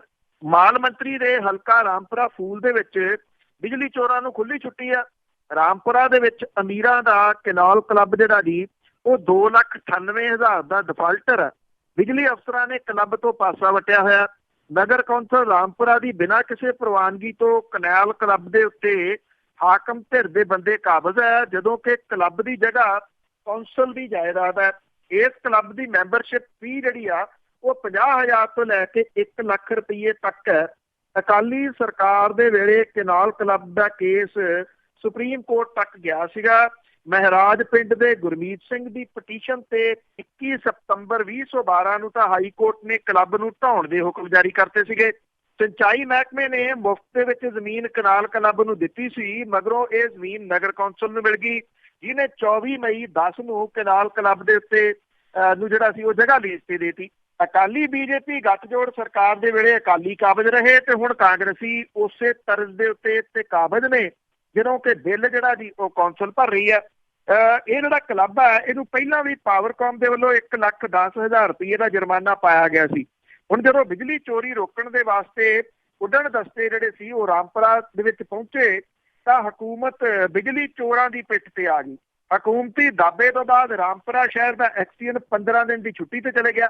ਐਨਫੋਰਸਮੈਂਟ ਦੇ 4 ਉੱਡਣ ਦਸਤਿਆਂ ਦੇ ਵੱਲੋਂ ਰਾਮਪੁਰਾ ਦੇ ਵਿੱਚ 7 ਅਗਸਤ ਨੂੰ ਕੋਈ ਕਰੀਬ 2 ਦਰਜਨ ਜਿਹੜੇ ਅਨਅਧਿਕਾਰਤ ਲੋਡ ਦੇ ਉੱਤੇ ਬਿਜਲੀ ਚੋਰੀ ਵਾਲਿਆਂ ਦੇ ਕੇਸ ਫੜੇ ਗਏ। ਇਹ ਤੋਂ ਹਕੂਮਤ ਤਲਖੀ ਦੇ ਵਿੱਚ ਆ ਗਈ ਤੇ ਬਿਜਲੀ ਅਫਸਰਾਂ ਦੀ ਲਾਪਾ ਜਿਹੜੀ ਸੀ ਉਹ ਕਰ ਦਿੱਤੀ ਕਿ ਤੁਹਾਡੀ ਕਿਵੇਂ ਹਿੰਮਤ ਹੋਈ ਸਾਡੇ ਬੰਦਿਆਂ ਦੇ ਖਿਲਾਫ ਤੁਸੀਂ ਬਿਜਲੀ ਜਿਹੜੀ ਜੀ ਉਹ ਚੋਰੀ ਫੜਨ ਚਲੇ ਜਾਓ। 7 ਅਗਸਤ ਨੂੰ ਬਿਜਲੀ ਚੋਰੀ ਦੇ ਫੜੇ ਕੇਸਾਂ ਦੇ ਵਿੱਚ ਕਿਸੇ ਤੋਂ ਜੁਰਮਾਨਾ ਨਹੀਂ ਭਰਾਇਆ ਗਿਆ, ਨਾ ਕਨੈਕਸ਼ਨ ਕੱਟੇ ਗਏ। ਮੁੱਖ ਮੰਤਰੀ ਹੋਰਾਂ ਨੇ SSPs ਨੂੰ ਹੁਕਮ ਜਾਰੀ ਕੀਤੇ ਆ ਕਿ ਬਿਜਲੀ ਚੋਰੀ ਰੋਕਣ ਦੇ ਵਿੱਚ ਪਾਵਰਕਾਮ ਦਾ ਸਹਿਯੋਗ ਦਿੱਤਾ ਜਾਵੇ। ਮੁੱਖ ਮੰਤਰੀ ਦੇ ਹੁਕਮ ਰਾਮਪੁਰਾ ਫੂਲ ਦੇ ਵਿੱਚ ਠੁੱਸ ਹੋ ਕੇ ਰਹਿ ਗਏ ਆ ਜੀ। SDO ਜਿਹੜਾ ਜੀ ਉੱਥੋਂ ਦਾ ਉਹ ਇਹ ਕਹਿੰਦਾ ਕਿ ਉਹ ਕੈਨਾਲ ਕਲੱਬ ਦਾ ਬਿੱਲ ਚੈੱਕ ਕਰੂਗਾ। ਇਹ ਕਨੈਕਸ਼ਨ ਕੌਂਸਲ ਦੇ ਨਾਂ ਹੋਣ ਕਰਕੇ ਉਹ ਕੋਈ ਕਾਰਵਾਈ ਨਹੀਂ ਕਰ ਸਕਦੀ। ਐਨਫੋਰਸਮੈਂਟ ਨੇ ਜਿਹੜੇ ਬਿਜਲੀ ਚੋਰੀ ਦੇ ਕੇਸ ਫੜੇ ਆ ਕਹਿੰਦੇ ਉਹਨਾਂ ਨੂੰ ਨੋਟਿਸ ਦੇ ਦਿੱਤੇ ਆ। ਬਿਜਲੀ ਚੋਰਾਂ ਨੂੰ 4 ਲੱਖ ਦੇ ਜੁਰਮਾਨੇ ਜਿਹੜੇ ਆ ਜੀ ਉਹ ਪਾਏ ਗਏ ਆ। ਕਹਿੰਦੇ ਆ ਕਿਸੇ ਦੇ ਨਾਲ ਰਿਆਇਤ ਨਹੀਂ ਜਿਹੜੀ ਜੀ ਉਹ ਕੀਤੀ ਜਾਊਗੀ, ਪਰ ਰਿਆਇਤ ਤਾਂ ਜਿਹੜੀ ਆ ਜੀ ਉਹ ਹੋ ਰਹੀ ਆ ਕਿਉਂਕਿ ਕੈਨਾਲ ਕਲੱਬ ਜਿਹੜਾ ਜੀ ਉੱਥੇ ਰਾਜਨੀਤਿਕ ਲੋਕ ਕਾਬਜ਼ ਨੇ। ਉਹਨਾਂ ਨੇ ਆਪਣੀ ਜੇ ਕਿਹਾ ਜਾਵੇ ਕਿ ਅਯਾਸ਼ੀ ਦਾ ਅੱਡਾ ਜਿਹੜਾ ਜੀ ਉਹ ਬਣਾਇਆ ਹੋਇਆ ਤੇ ਇਹਦੇ ਵਿੱਚ ਕੋਈ ਅਤਕਥਨੀ ਨਹੀਂ ਹੋਊਗੀ। ਇੰਨਾ ਆ ਕਿ ਜਦੋਂ ਪਿਛਲੀ ਸਰਕਾਰ ਸੀ ਉਦੋਂ ਅਕਾਲੀ ਕਾਬਜ਼ ਹੁੰਦੇ ਸੀਗੇ, ਹੁਣ ਉਹਦੇ ਤੇ ਕਾਂਗਰਸੀ ਕਾਬਜ਼ ਨੇ। ਬਸ ਬੰਦੇ ਬਦਲੇ, ਕੁਰਸੀਆਂ ਉਹੀ ਆ। ਤੇ ਅੱਗੇ ਗੱਲ ਕਰਦੇ ਹਾਂ, ਮੁਕਤਸਰ ਦੇ ਵਿੱਚ ਇੱਕ ਪਰਿਵਾਰ ਦੇ ਉੱਤੇ ਗੋਲੀਆਂ ਚਲਾਈਆਂ ਗਈਆਂ ਸੀ, ਕੋਈ ਆਪਣਾ ਝਗੜਾ ਸੀ ਪਿੰਡ ਦੇ ਵਿੱਚ, ਤੇ ਉਸ ਪਰਿਵਾਰ ਨੇ ਹੁਣ ਡਰਦਿਆਂ ਘਰ ਹੀ ਛੱਡ ਦਿੱਤਾ। ਬਿਲਕੁਲ ਜੀ, ਮੁਕਤਸਰ ਨਗਰ ਕੌਂਸਲ ਦੇ ਕਾਂਗਰਸੀ ਕੌਂਸਲਰ ਦੀ ਰਾਕੇਸ਼ ਚੌਧਰੀ ਦੇ ਭਰਾ ਦੇ ਵੱਲੋਂ ਇੱਕ ਔਰਤ ਦੀ ਕੁੱਟਮਾਰ ਕਰਨ ਦੀ ਵੀਡੀਓ ਜਿਹੜੀ ਵਾਇਰਲ ਹੋਣ ਤੋਂ ਬਾਅਦ ਚਰਚਾ ਦੇ ਵਿੱਚ ਆਏ। ਜਿਹੜਾ ਪੀੜਤ ਪਰਿਵਾਰ ਸੀਗਾ ਉਹਨੇ ਜੇਲ੍ਹ 'ਚ ਬੈਠੇ ਕੌਂਸਲਰ ਦੇ ਜਿਹੜੇ ਗੁੰਡੇ ਨੇ ਉਹਨਾਂ ਦੇ ਵੱਲੋਂ ਧਮਕੀਆਂ ਤੇ ਪੁਲਿਸ ਦੇ ਵੱਲੋਂ ਪਰੇਸ਼ਾਨ ਕਰਨ ਦੇ ਉੱਤੇ ਆਪਣਾ ਘਰ ਜਿਹੜਾ ਜੀ ਉਹ ਛੱਡ ਦਿੱਤਾ। ਇਹ ਵੀਡੀਓ ਬੜੀ ਵਾਇਰਲ ਹੋਈ ਸੀ, ਜਿਹਦੇ ਵਿੱਚ ਉਹਨੇ ਬਹੁਤ ਬੁਰੇ ਤਰੀਕੇ ਦੇ ਨਾਲ ਔਰਤ ਦੀ ਕੁੱਟਮਾਰ ਜਿਹੜੀ ਆ ਉਹ ਕੀਤੀ ਸੀਗੀ। ਪਰਿਵਾਰ ਦੇ ਦਰਜਨ ਜਿਹੜੇ ਜੀ ਆ ਜੀ ਉਹ ਘਰ-ਬਾਰ ਛੱਡ ਕੇ ਜਿਹੜਾ ਇੱਕ ਅਣਦੱਸੀ ਜਗ੍ਹਾ ਦੇ ਉੱਤੇ ਚਲੇ ਗਏ ਆ। ਪੁਲਿਸ ਨੇ ਇਸ ਮਾਮਲੇ ਦੇ ਵਿੱਚ ਕੌਂਸਲਰ ਰਾਕੇਸ਼ ਚੌਧਰੀ ਦੇ ਸਣੇ 10 ਜਣਿਆਂ ਦੇ ਖਿਲਾਫ ਕੇਸ ਦਰਜ ਕਰਕੇ 7 ਨੂੰ ਜਿਹੜਾ ਉਹ ਗ੍ਰਿਫਤਾਰ ਕੀਤਾ ਹੈ। ਪਰ ਜਿਹੜੀਆਂ ਧਮਕੀਆਂ ਕਰਕੇ ਜਿਹੜਾ ਪੀੜਤ ਪਰਿਵਾਰ ਹੈ ਉਹਨੂੰ ਘਰ ਛੱਡਣ ਦੇ ਵਾਸਤੇ ਮਜਬੂਰ ਜਿਹੜਾ ਜੀ ਉਹ ਹੋਣਾ ਪੈ ਗਿਆ। ਜਿਹੜਾ ਪੀੜਤ ਪਰਿਵਾਰ ਹੈ ਉਹਨੇ ਇਹਦੇ ਸੰਬੰਧੀ ਐਕਸ਼ਨ ਕਮੇਟੀ ਦੀ ਅਗਵਾਈ ਦੇ ਹੇਠ ਪੁਲਿਸ ਨੂੰ ਕਈ ਵਾਰੀ ਜਿਹੜਾ ਜੀ ਉਹ ਦੱਸਿਆ, ਪਰ ਕੋਈ ਕਾਰਵਾਈ ਨਹੀਂ ਹੋਈ। ਘਰ ਛੱਡਣ ਦੇ ਵੇਲੇ ਉਹਨਾਂ ਨੇ ਇੱਕ ਵੀਡੀਓ ਬਣਾਈ ਆ ਔਰ ਇਹ ਵੀਡੀਓ ਵਾਇਰਲ ਕਰਦਿਆਂ ਹੋਇਆ ਪੀੜਤ ਔਰਤ ਜਿਹੜੀ ਮਾਨਸੀ ਆ ਉਹਨੇ ਇਹ ਗੱਲ ਕਹੀ ਆ ਕਿ ਰਾਕੇਸ਼ ਚੌਧਰੀ ਦੇ ਰਿਸ਼ਤੇਦਾਰ ਉਹਨਾਂ ਨੂੰ ਜਾਨੋਂ ਮਾਰਨ ਦੀਆਂ ਧਮਕੀਆਂ ਦਿੰਦੇ ਆ, ਨਸ਼ੇ ਦੇ ਝੂਠੇ ਕੇਸਾਂ ਦੇ ਵਿੱਚ ਫਸਾਉਣ ਦੀਆਂ ਧਮਕੀਆਂ ਜਿਹੜੀਆਂ ਦੀ ਉਹ ਦਿੱਤੀਆਂ ਜਾ ਰਹੀਆਂ ਨੇ। ਉਹ ਇਹ ਕਹਿੰਦੇ ਆ ਕਿ ਕੁਝ ਦਿਨ ਪਹਿਲਾਂ ਇੱਕ ਵਿਅਕਤੀ ਨੇ ਇੱਕ ਜਾਅਲੀ ਵੀਡੀਓ ਬਣਾ ਕੇ ਨਸ਼ਾ ਵੇਚਣ ਦਾ ਉਹਨਾਂ ਦੇ ਉੱਤੇ ਦੋਸ਼ ਵੀ ਜਿਹੜਾ ਦੀ ਉਹ ਲਾਇਆ ਸੀ। ਇਹਦੇ ਸੰਬੰਧੀ ਉਹਨਾਂ ਨੇ ਪੁਲਿਸ ਨੂੰ ਅਰਜ਼ੀ ਵੀ ਦਿੱਤੀ, ਪਰ ਕੋਈ ਕਾਰਵਾਈ ਜਿਹੜੀ ਜੀ ਉਹ ਨਹੀਂ ਹੋਈ। ਜਿਹੜੀ ਇਹ ਜਿਹਨੂੰ ਕੁੱਟਿਆ ਗਿਆ ਸੀ ਔਰਤ, ਉਹਦੇ ਭਰਾ ਨੇ ਦੋਸ਼ ਲਾਇਆ ਸੀਗਾ ਕਿ ਉਹਦੇ ਬੱਚਿਆਂ ਦਾ ਸਕੂਲ ਜਾਣ ਵੇਲੇ ਸ਼ਰਾਰਤੀ ਲੋਕਾਂ ਦੇ ਵੱਲੋਂ ਪਿੱਛਾ ਕੀਤਾ ਜਾਂਦਾ ਹੈ, ਤੰਗ ਪਰੇਸ਼ਾਨ ਜਿਹੜਾ ਦੀ ਉਹ ਕੀਤਾ ਜਾਂਦਾ ਹੈ। ਉਹਨਾਂ ਨੇ ਸਕੂਲ ਪ੍ਰਸ਼ਾਸਨ ਨੂੰ ਇਹਦੇ ਬਾਰੇ ਦੱਸਿਆ, ਪਰ ਕੋਈ ਜ਼ਿੰਮੇਵਾਰੀ ਕਿਸੇ ਨੇ ਜਿਹੜੀ ਦੀ ਉਹ ਨਹੀਂ ਲਈ। ਉਹ ਇਹ ਵੀ ਕਹਿੰਦਾ ਕਿ CIA ਸਟਾਫ ਦੇ ਵੱਲੋਂ ਬਿਨਾਂ ਕਿਸੇ ਵਜ੍ਹਾ ਦੇ ਉਹਨਾਂ ਦੇ ਘਰ ਸਵੇਰੇ 6 ਵਜੇ ਛਾਪਾ ਮਾਰਿਆ ਗਿਆ, ਘਰ ਦੀ ਫਰੋਲਾ ਫਰਾਲੀ ਜਿਹੜੀ ਦੀ ਉਹ ਕੀਤੀ ਗਈ। CIA ਸਟਾਫ ਦਾ ਮੁਖੀ ਜਿਹੜਾ ਜੀ ਉਹ ਕਹਿੰਦਾ ਕਿ ਛੁੱਟੀ ਹੋਣ ਕਰਕੇ ਪੀੜਤ ਪਰਿਵਾਰ ਦੇ ਘਰ ਮਾਰੇ ਗਏ ਛਾਪੇ ਦੇ ਬਾਰੇ ਉਹਦੇ ਕੋਲੇ ਜਾਣਕਾਰੀ ਕੋਈ ਨਹੀਂ ਗੀ। ਪਰਿਵਾਰ ਕਹਿੰਦਾ ਹੈ ਕਿ ਉਹਨਾਂ ਨੂੰ ਕਿਸੇ ਗਲਤ ਮਾਮਲੇ ਦੇ ਵਿੱਚ ਔਰ ਨਸ਼ੇ ਵਾਲੇ ਮਾਮਲੇ ਦੇ ਵਿੱਚ ਫਸਾ ਦਿੱਤਾ ਜਾਊਗਾ, ਇਸ ਕਰਕੇ ਉਹ ਘਰ ਛੱਡਣ ਲਈ ਮਜਬੂਰ ਨੇ। ਤੁਹਾਨੂੰ ਯਾਦ ਹੋਣਾ ਕਿ ਸਰਕਾਰ ਨੇ ਇਹ ਗੱਲ ਆਖੀ ਸੀ ਕਿ ਜਿਹੜਾ ਛੋਟਾ ਬੱਚਾ ਜਿਹਨੇ ਇਹ ਵੀਡੀਓ ਬਣਾਈ ਸੀ ਕਿ ਅਸੀਂ ਉਹਨੂੰ ਸਨਮਾਨਿਤ ਕਰਾਂਗੇ, ਕਿ ਉਹਨੇ ਐਡੀ ਦਲੇਰੀ ਦੇ ਨਾਲ ਇਸ ਸਭ ਕਾਸੇ ਦੀ ਵੀਡੀਓਗ੍ਰਾਫੀ ਕਰ ਲਈ ਔਰ ਲੋਕਾਂ ਦੇ ਸਾਹਮਣੇ ਜਿਹੜਾ ਸੀਗਾ ਜੀ ਇਹ ਕਾਂਗਰਸੀ ਕੌਂਸਲਰ ਦਾ ਚਿਹਰਾ ਜਿਹੜਾ ਸੀ ਉਹ ਨੰਗਾ ਕਰਤਾ। ਆ ਸਨਮਾਨਿਤ ਜਿਸ ਟਾਈਪ ਦਾ ਹੁਣ ਪੁਲਿਸ ਜਿਹੜੀ ਆ ਜੀ ਉਹ ਰਲ ਕੇ ਉਹਨਾਂ ਨੂੰ ਕਰ ਰਹੀ ਆ। ਇਹ ਅਜੀਬੋ-ਗਰੀਬ ਸਨਮਾਨ ਆ ਜੀ, ਜਿਹੜਾ ਕਿ ਜਿਹੜੀਆਂ ਇਸ ਵੇਲੇ ਸੱਤਾਧਾਰੀ ਧਿਰ ਦੇ ਲੋਕ ਨੇ ਉਹ ਇਸ ਪਰਿਵਾਰ ਨੂੰ ਜਿਹੜਾ ਦੀ ਉਹ ਕਰ ਰਹੇ ਨੇ। ਆਪਣੇ ਪਰਿਵਾਰ ਕਿੱਥੇ ਗਿਆ, ਕਿੱਥੇ ਜਾ ਕੇ ਰਹਿਣ ਲੱਗ ਗਿਆ, ਕਿਸੇ ਨੂੰ ਕੁਝ ਨਹੀਂ ਪਤਾ। ਪਰ ਉਹਨਾਂ ਦੀ ਜਿਹੜੀ ਵੀਡੀਓ ਆ ਜੀ ਉਹ ਇਸ ਵੇਲੇ ਜ਼ਰੂਰ ਵਾਇਰਲ ਹੋਈ ਆ, ਜਿਹੜੀ ਕਿ ਪ੍ਰਸ਼ਾਸਨ ਦੇ ਉੱਤੇ ਵੱਡੇ ਸਵਾਲੀਆ ਚਿੰਨ੍ਹ ਖੜੇ ਕਰ ਰਹੀ ਹੈ। ਬਿਲਕੁਲ ਲੱਗਦਾ ਕਿ ਗੁੰਡਾ ਰਾਜੀ ਹੋਇਆ ਆ। ਤੇ ਅੱਗੇ ਗੱਲ ਕਰਦੇ ਜੀ ਗੁਰਪੁਰਬ ਦੀ, ਤਾਂ ਇੱਕੋ ਜਥੇਦਾਰ ਦੇ ਆਸਰੇ ਹੋਏਗਾ ਗੁਰਪੁਰਬ। ਇਹ ਥੋੜਾ ਜਿਹਾ ਅਜੀਬੋ ਗਰੀਬ ਹਾਲਾਤ ਜਿਹੜੇ ਆ ਜੀ ਉਹ ਬਣੇ, ਤੁਸੀਂ ਕਹਿ ਲਓ SGC ਦੇ, ਕਿ ਵੱਖ-ਵੱਖ ਸਿਆਸੀ ਧਿਰਾਂ ਨੇ 550 ਸਾਲਾ ਪ੍ਰਕਾਸ਼ ਪੁਰਬ ਨੂੰ ਇੱਕੋ ਮੰਚ ਤੋਂ ਮਨਾਉਣ ਦਾ ਜਿਹੜਾ ਜੀ ਉਹ ਸੱਦਾ ਦਿੱਤਾ। ਮੁੱਖ ਮੰਤਰੀ ਦੀ ਅਗਵਾਈ ਵਾਲੀ ਸਰਕਾਰ, ਜਿਹੜੀ ਕੈਪਟਨ ਅਮਰਿੰਦਰ ਸਿੰਘ ਦੀ ਅਗਵਾਈ ਵਾਲੀ ਜਿਹੜੀ ਸਰਕਾਰ ਹੈ, ਉਹਨੇ ਅਕਾਲ ਤਖਤ ਤੱਕ ਪਹੁੰਚ ਕੀਤੀ ਹੈ। ਪਰ ਜਿਹੜੀ ਜੀ ਕੌਮ ਦੀ ਤਰਾਸਦੀ ਇਹ ਆ ਕਿ ਉਹ ਸਭ ਤੋਂ ਵੱਡੀ ਸ਼ਤਾਬਦੀ ਨੂੰ ਮਹਿਜ਼ ਇੱਕ ਜਥੇਦਾਰ ਦੇ ਆਸਰੇ ਮਨਾਉਣ ਵੱਲ ਵੱਧ ਰਹੀ ਹੈ ਜੀ। 550 ਸਾਲਾ ਪ੍ਰਕਾਸ਼ ਪੁਰਬ ਨੂੰ ਮਨਾਉਣ ਦੇ ਵਾਸਤੇ ਕੁਝ ਹਫ਼ਤੇ ਰਹਿ ਗਏ ਆ। ਹਾਲਾਤ ਇਹ ਆ ਕਿ ਸਿਰਫ ਇੱਕੋ ਇੱਕ ਗਿਆਨੀ ਹਰਪ੍ਰੀਤ ਸਿੰਘ ਹੀ ਸਥਾਈ ਜਥੇਦਾਰ ਹੈ, ਜਿਹੜਾ ਕਿ ਕੌਮ ਨੂੰ ਸੇਧ ਦੇਣ ਲਈ ਅਧਿਕਾਰਤ ਹੈ। ਕਿਉਂਕਿ ਜੇ ਪੰਜਾਬ ਵਿਚਲੇ 3 ਬਾਕੀ ਤਖਤਾਂ ਦੀ ਗੱਲ ਕੀਤੀ ਜਾਵੇ ਤਾਂ ਤਖਤ ਸ੍ਰੀ ਕੇਸਗੜ੍ਹ ਸਾਹਿਬ ਤੇ ਅਕਾਲ ਤਖਤ ਤੇ ਜਥੇਦਾਰੀ ਦਾ ਅਹੁਦਾ ਡੰਗ ਟਪਾਊ ਪ੍ਰਬੰਧਾਂ ਦੇ ਨਾਲ ਜਥੇਦਾਰ ਰਘਬੀਰ ਸਿੰਘ ਨੂੰ, ਕਾਰਜਕਾਰੀ ਜਥੇਦਾਰ ਤੇ ਜਥੇਦਾਰ ਹਰਪ੍ਰੀਤ ਸਿੰਘ ਨੂੰ ਵਾਧੂ ਚਾਰਜ ਦੇ ਕੇ ਚਲਾਇਆ ਜਾ ਰਿਹਾ। ਜੇ ਪੰਜਾਬ ਤੋਂ ਬਾਹਰਲੇ ਤਖਤਾਂ ਦੀ ਗੱਲ ਕਰੀਏ ਤਾਂ ਤਖਤ ਸ੍ਰੀ ਪਟਨਾ ਸਾਹਿਬ ਦੇ ਵਿੱਚ ਗਿਆਨੀ ਇਕਬਾਲ ਸਿੰਘ ਤੋਂ ਬਾਅਦ ਕੋਈ ਪੱਕਾ ਜਥੇਦਾਰ ਨਿਯੁਕਤ ਨਹੀਂ ਹੋ ਸਕਿਆ। ਆਰਜ਼ੀ ਪ੍ਰਬੰਧਾਂ ਦੇ ਤਹਿਤ ਰਜਿੰਦਰ ਸਿੰਘ ਨੂੰ ਕਾਰਜਕਾਰੀ ਜਥੇਦਾਰ ਲਾ ਕੇ ਟਾਈਮ ਲਗਾਇਆ ਜਾ ਰਿਹਾ। ਤਖਤ ਸ੍ਰੀ ਹਜ਼ੂਰ ਸਾਹਿਬ ਦੇ ਵਿੱਚ ਜਥੇਦਾਰ ਦਾ ਅਹੁਦਾ ਤਾਂ ਸਥਾਈ ਹੱਥਾਂ ਦੇ ਹੇਠ ਕੁਲਵੰਤ ਸਿੰਘ ਦੇ ਕੋਲੇ ਹੈ, ਪਰ ਉੱਥੋਂ ਦੀ ਮਰਿਆਦਾ ਦੇ ਅਨੁਸਾਰ ਜਥੇਦਾਰ ਤਖਤ ਦੀ ਹਦੂਦ ਦੇ ਵਿੱਚੋਂ ਬਾਹਰ ਕਿਧਰੇ ਹੋਰ ਨਹੀਂ ਜਾਂਦਾ। ਇਸ ਕਰਕੇ ਅਕਾਲ ਤਖਤ ਦੇ ਵਿੱਚ ਹੋਣ ਵਾਲੀਆਂ ਬੈਠਕਾਂ 'ਚ ਉਹ ਹਿੱਸਾ ਨਹੀਂ ਲੈਂਦੇ। ਸ਼੍ਰੋਮਣੀ ਗੁਰਦੁਆਰਾ ਪ੍ਰਬੰਧਕ ਕਮੇਟੀ ਤੇ ਕਾਬਜ਼ ਧਿਰ ਤੇ ਪਟਨਾ ਸਾਹਿਬ ਮੈਨੇਜਮੈਂਟ ਕਮੇਟੀ ਦੇ ਪ੍ਰਬੰਧਕ ਤੇ ਕਾਬਜ਼ ਧਿਰ ਸ਼੍ਰੋਮਣੀ ਅਕਾਲੀ ਦਲ 4 ਤਖਤ ਦੇ ਵਿੱਚੋਂ ਸਿਰਫ ਇੱਕ ਦੇ ਉੱਤੇ ਹੀ ਪੱਕਾ ਜਥੇਦਾਰ ਜਿਹੜਾ ਜੀ ਉਹ ਨਿਯੁਕਤ ਕਰ ਸਕੀ ਹੈ। ਇਹਦੇ ਤੋਂ ਪੰਥਕ ਜਥੇਬੰਦੀ ਜਾਂ ਧਾਰਮਿਕ ਅਹੁਦਿਆਂ ਦੇ ਉੱਤੇ ਕਾਬਜ਼ ਆਗੂਆਂ ਦੀ ਕੌਮ ਪ੍ਰਤੀ ਵਚਨਬੱਧਤਾ ਜਿਹੜੀ ਹੈ ਜੀ ਉਹਦੇ ਉੱਤੇ ਸਵਾਲੀਆ ਚਿੰਨ੍ਹ ਲੱਗਦਾ। ਜਦੋਂ ਪੰਜਾਬ ਦੇ ਵਿੱਚ ਗੁਰੂ ਗ੍ਰੰਥ ਸਾਹਿਬ ਦੀ ਬੇਅਦਬੀ ਦੀਆਂ ਘਟਨਾਵਾਂ ਹੋਈਆਂ ਸੀ, ਉਸ ਤੋਂ ਬਾਅਦ ਰੋਹ ਦੇ ਵਿੱਚ ਲੋਕ ਜਿਹੜੇ ਉਹ ਸੜਕਾਂ ਤੇ ਆ ਗਏ।